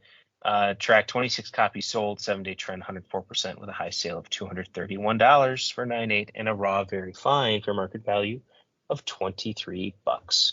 Always like the Spot. Rank 11, we have Amazing Spider-Man 293 from 1987. This is a Craven deal, and this book is part 2 of Craven's Last Hunt storyline. 11 copies of this sold. High sale of $165 for a CGC 98. Near mint raws around $28. From rank 12, we have Edge of Spider-Verse number 5 from 2014.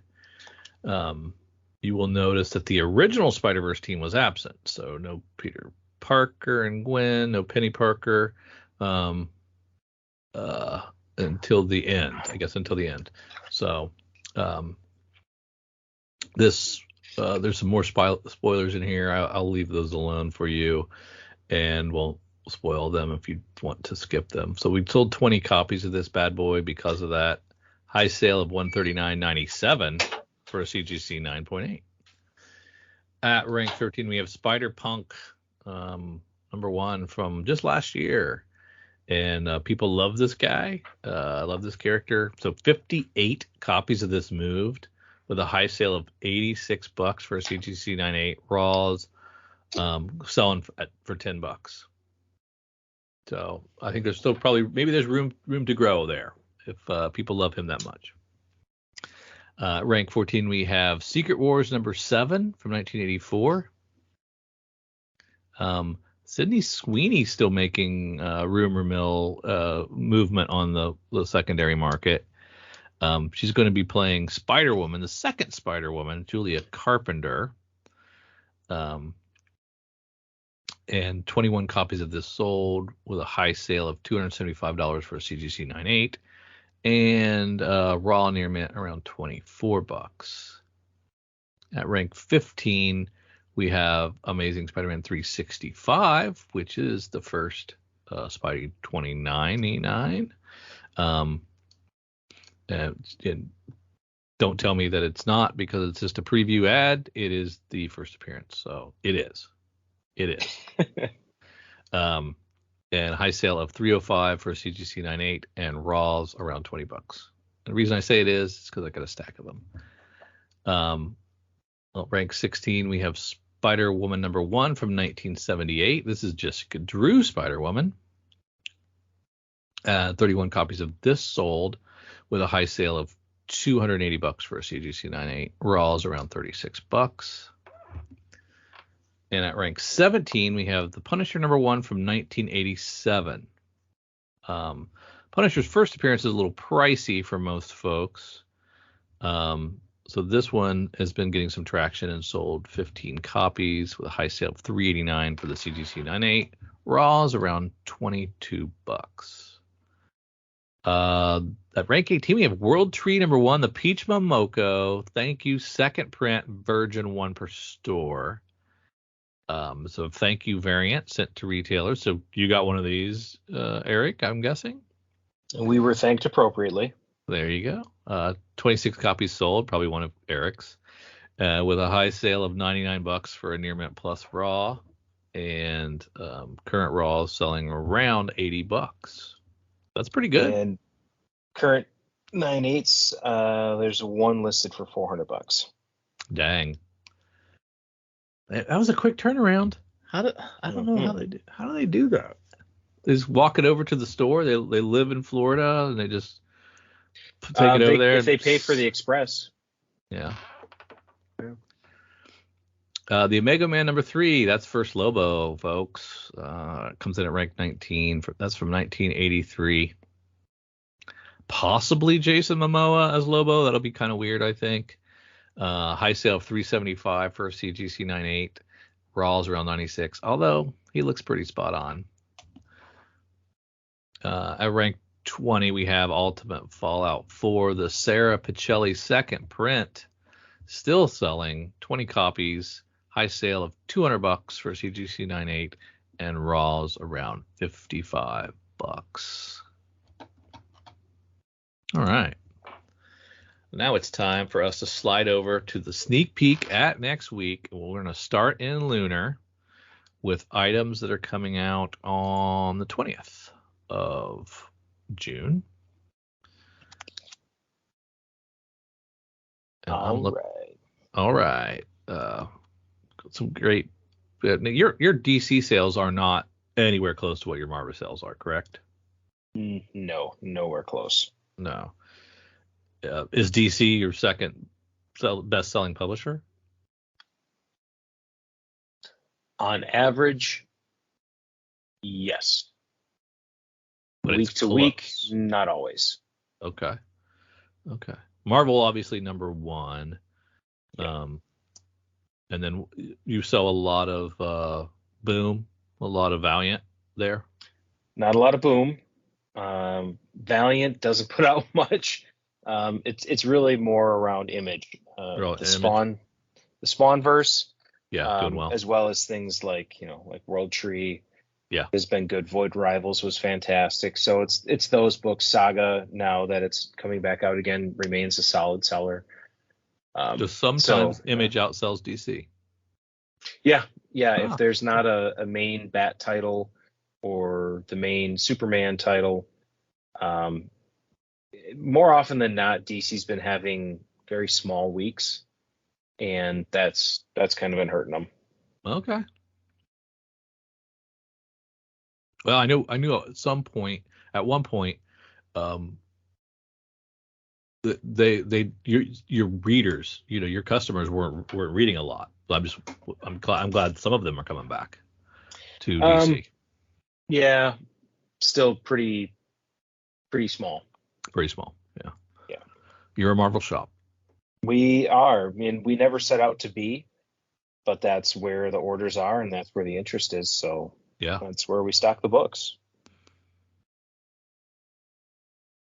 Oh, I don't know why you wouldn't want this cover D of Batman Superman World's Finest, the swimsuit cardstock by Babs Tarr. My goodness, look at all those abs. Can't even count them.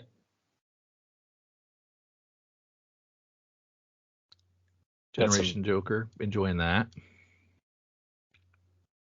Love the kind of almost throwback feel of the David Nakayama A cover for Catwoman 56. Oh yeah, that does look a little throwback. Yeah, nice and clean and good colors. Yeah, he's really good. He is. He's been hitting a lot of good covers. He's been getting a lot more work. Mm-hmm. I mean, I hadn't seen much of his stuff for a while. He was not doing a lot, but lately he's been getting some work, which is nice to see. Sweeney Boo doing well. Like her covers. I'm not sure about the Dotsons. I don't know if I love their stuff. I think for me, it's character specific. It kind of hit or miss. Yeah. Very much like the All Reds, very consistent color schemes and clean lines. I like the clean lines that they have. So I think it's just character dependent for me. This one's not one of the better ones that I've seen, but it's not bad by any stretch either. Right. I'm curious how this Nightwing 105 POV issue turns out. I hope it's not. I mean, it's going to be gimmicky. but I hope it's not. I hope I'm not miserable reading it. It has the opportunity to be good. I don't think so. I think you're gonna be like, It eh. It's could gonna be also when be a you get disappointment. when you get one of those all silent issues, and you're like, it's okay. The Eh, G.I. Joe silent issue is fantastic. Now, okay. granted, that's from a What year is long this? time ago. What year are we talking? But I'm just saying, it's been done, and It's it's been been done done very good. well. I get it, but now when they do it, you're like, okay. Can we not? I read this in 3 minutes. I could I have to read it again. Like the Superman 5 Liber Mayo cover G. He's been doing Right. fantastic covers lately. I know, and it was so nice that they collected his covers Hmm. in a comic. Thought that was great. His stuff had been so good. I love the look of his work. It's just really great, and I'm surprised there aren't more people chasing his stuff. I just love the look of all of them. But I Yeah. mean, there's some great stuff, some great covers coming out of DC. Titans. I hope that's good. I haven't got a chance to read it yet. I hope it's a good book.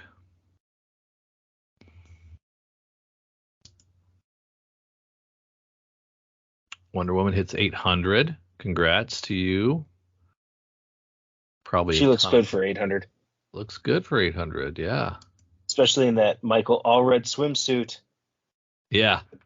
Yeah, that's a pretty good cover. I like that. The big one for us, pre-order wise, was the cover K Daniel Semper Trinity cardstock variant. That one had a lot of pre-orders. Why? I think people just like the cover. Who is that? Daniel Semper. I mean, is that actually Wonder Woman on the cover? Like, it doesn't even look like her. She's got the golden lasso. Yeah. All Gotta right. be her. Yeah. I guess so. Sampier has a following.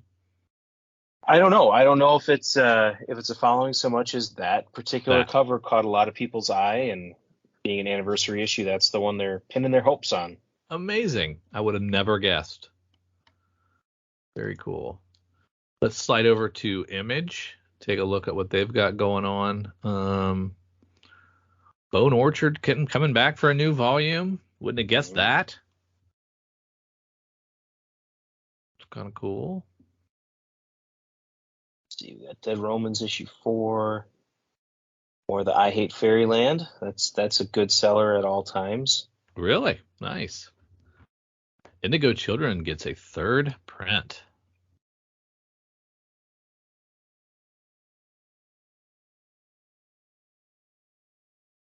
Nice to see. So you're telling me the Spawn verse does well up in Wisconsin. Yeah, Saga, Spawn, Radiant Sure. Black. Those are all really strong books for us still. Speaking of Saga, there's 65.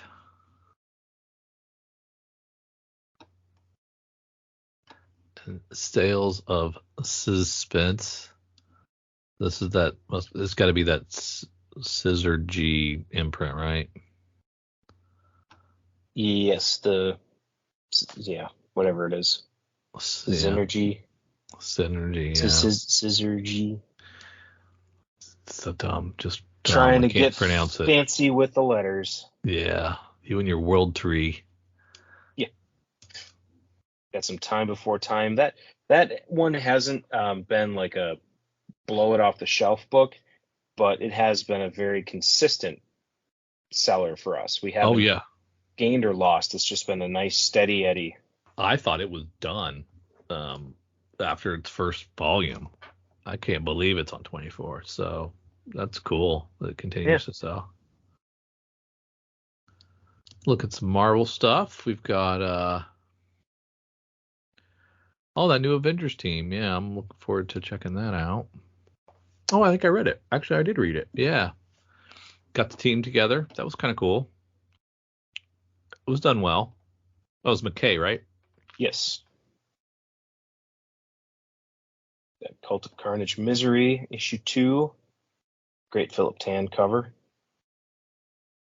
So you got a lot of X people up there, a lot of the X family of books selling. Hit or miss. Honestly, with the Hickman relaunch, it started off pretty strong, and then it really quickly kind of siloed off into a couple of titles that people were into, and the rest weren't. And that's kind of carried on as the titles have slowly relaunched and kind of reemerged. We've got kind of pillars of interest, and then some that don't get much.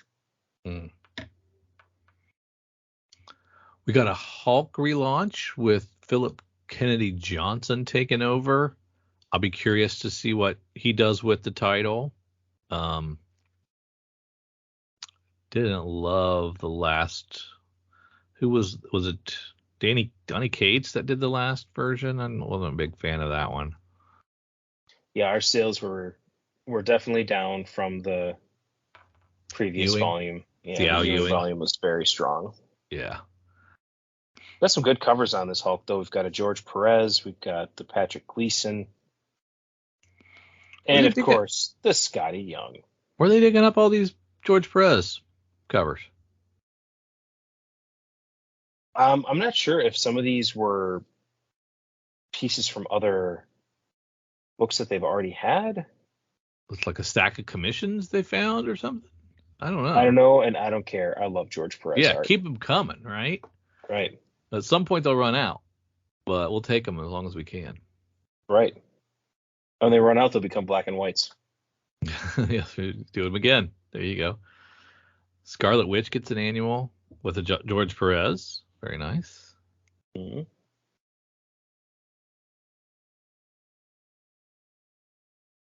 Mandalorian. I guess we're gonna redo the second season. Yep, that's the way it looks. Okay, so we're gonna catch up then. We'll catch up, and then will we start telling original stuff, or will it stop? We'll see. We'll probably just stop. But we do have an Ultimate Invasion #1. Yeah, I'm curious about this one. And I got to see these live and in color today because our PRH order arrived, and that Brian Hitch foil variant. Oh yeah, that's some shiny, nice looking stuff. Is it? Yeah. It looks pretty good. The colors just pop on that foil. Yeah, it looks nice. And I'm actually going to check out this book. I think that'll be kind of cool. I'm all about the events now.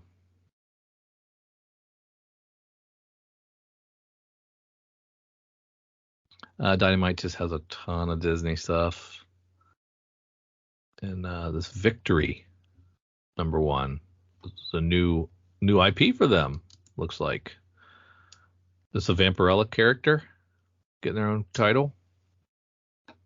Maybe? Yes. She's been in, I think this is the one that was in Sacred 6, maybe? Okay. All right. It's hard to keep track with all of them.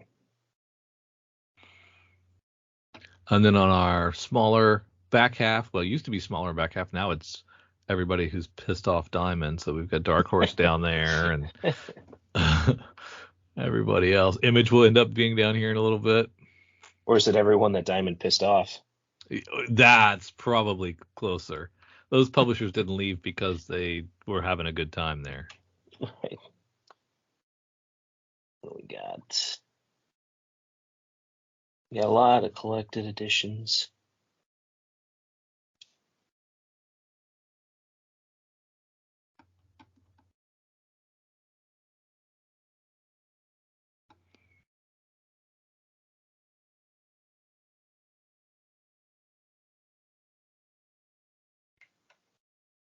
Yeah, boy, you're into manga. This is your week. It is slim pickings, man. Joseph 1957 from CEX Publishing. Okay.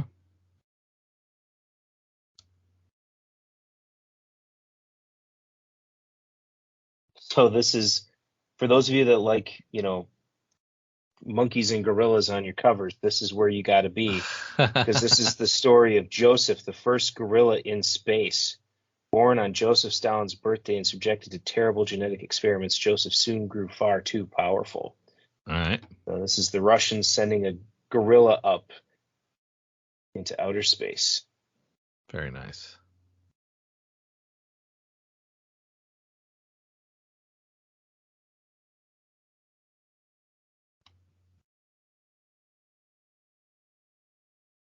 Okay, curious how many copies of that I have coming in.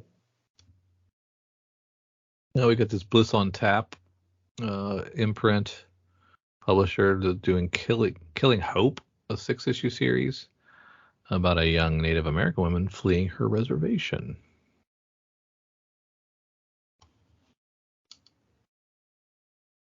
Very small. Could be a low print run. Definitely going to be a low print run. Bliss on Tap is not a heavily carried title.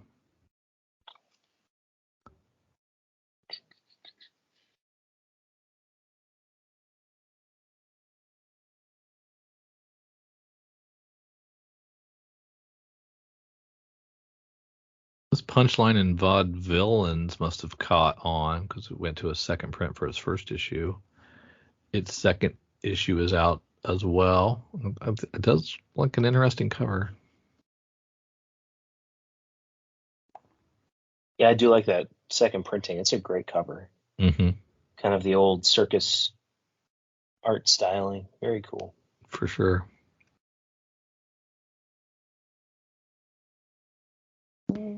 Yeah, Right Project #1 from American Mythology. They're continuing to throw out their superhero books, which I know they're not in your taste. That's okay. That's okay. Something for everyone. That's right.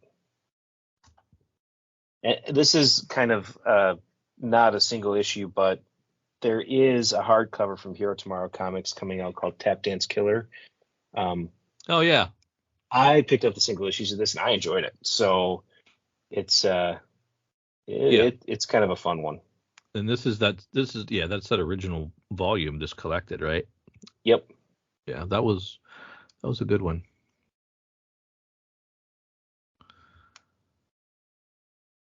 All right. Well, is there enough to choose from? I think there is. Got some good options. There's got to be. Yeah. What do you think is your sneak peek at next week pick of the week? Boy, I am torn. Okay. I am torn. I have 7 honorable mentions and a gold, silver, and bronze winner. Yeah. All right. I'm going to go with the orders and say the Wonder Woman 800 Sampere variant. That you have inside information. I'm going to use all of the tools made available to me. Very nice. Very nice. But I do have an honorable mention. Okay. But I'll let you do your pick first. Man. I was thinking about a Hulk, but I think I'm gonna go small publisher. I'm gonna go this Bliss on Tap. I've never picked a Bliss on Tap book before, so I'm gonna go with Killing Hope #1 from Bliss on Tap. Cool. What's your backup? What was your honorable mention?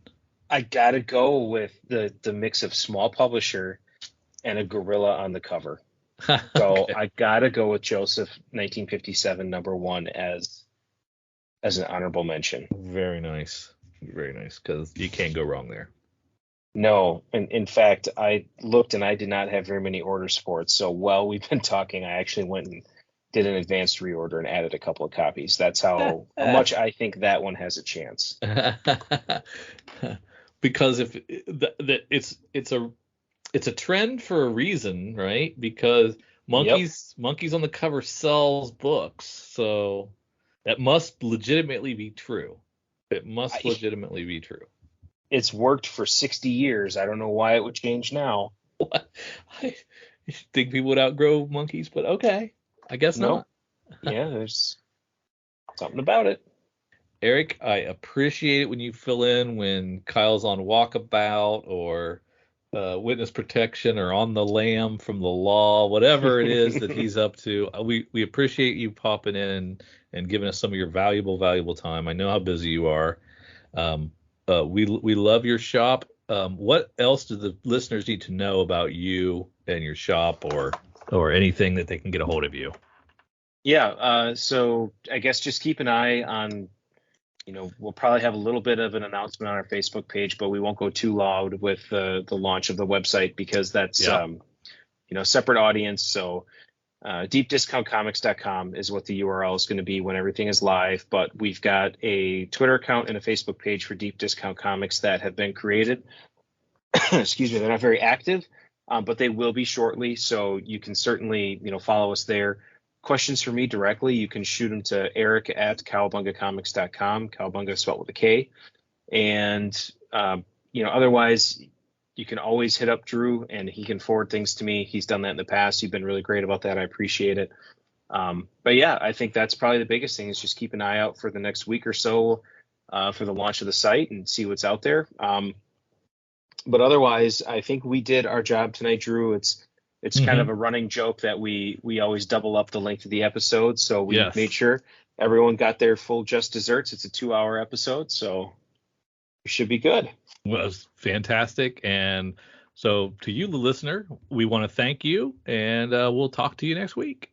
Who doesn't love coming home to a new package on their doorstep? Today I got to come home to this awesome Comics for Fun and Profit shirt on mine, and you can too. If you go to comicsfunprofit.threadless.com, you can check out their cool merch and get a shirt just like me. That was comicsfunprofit.threadless.com. Join the club. It's where all the cool kids are.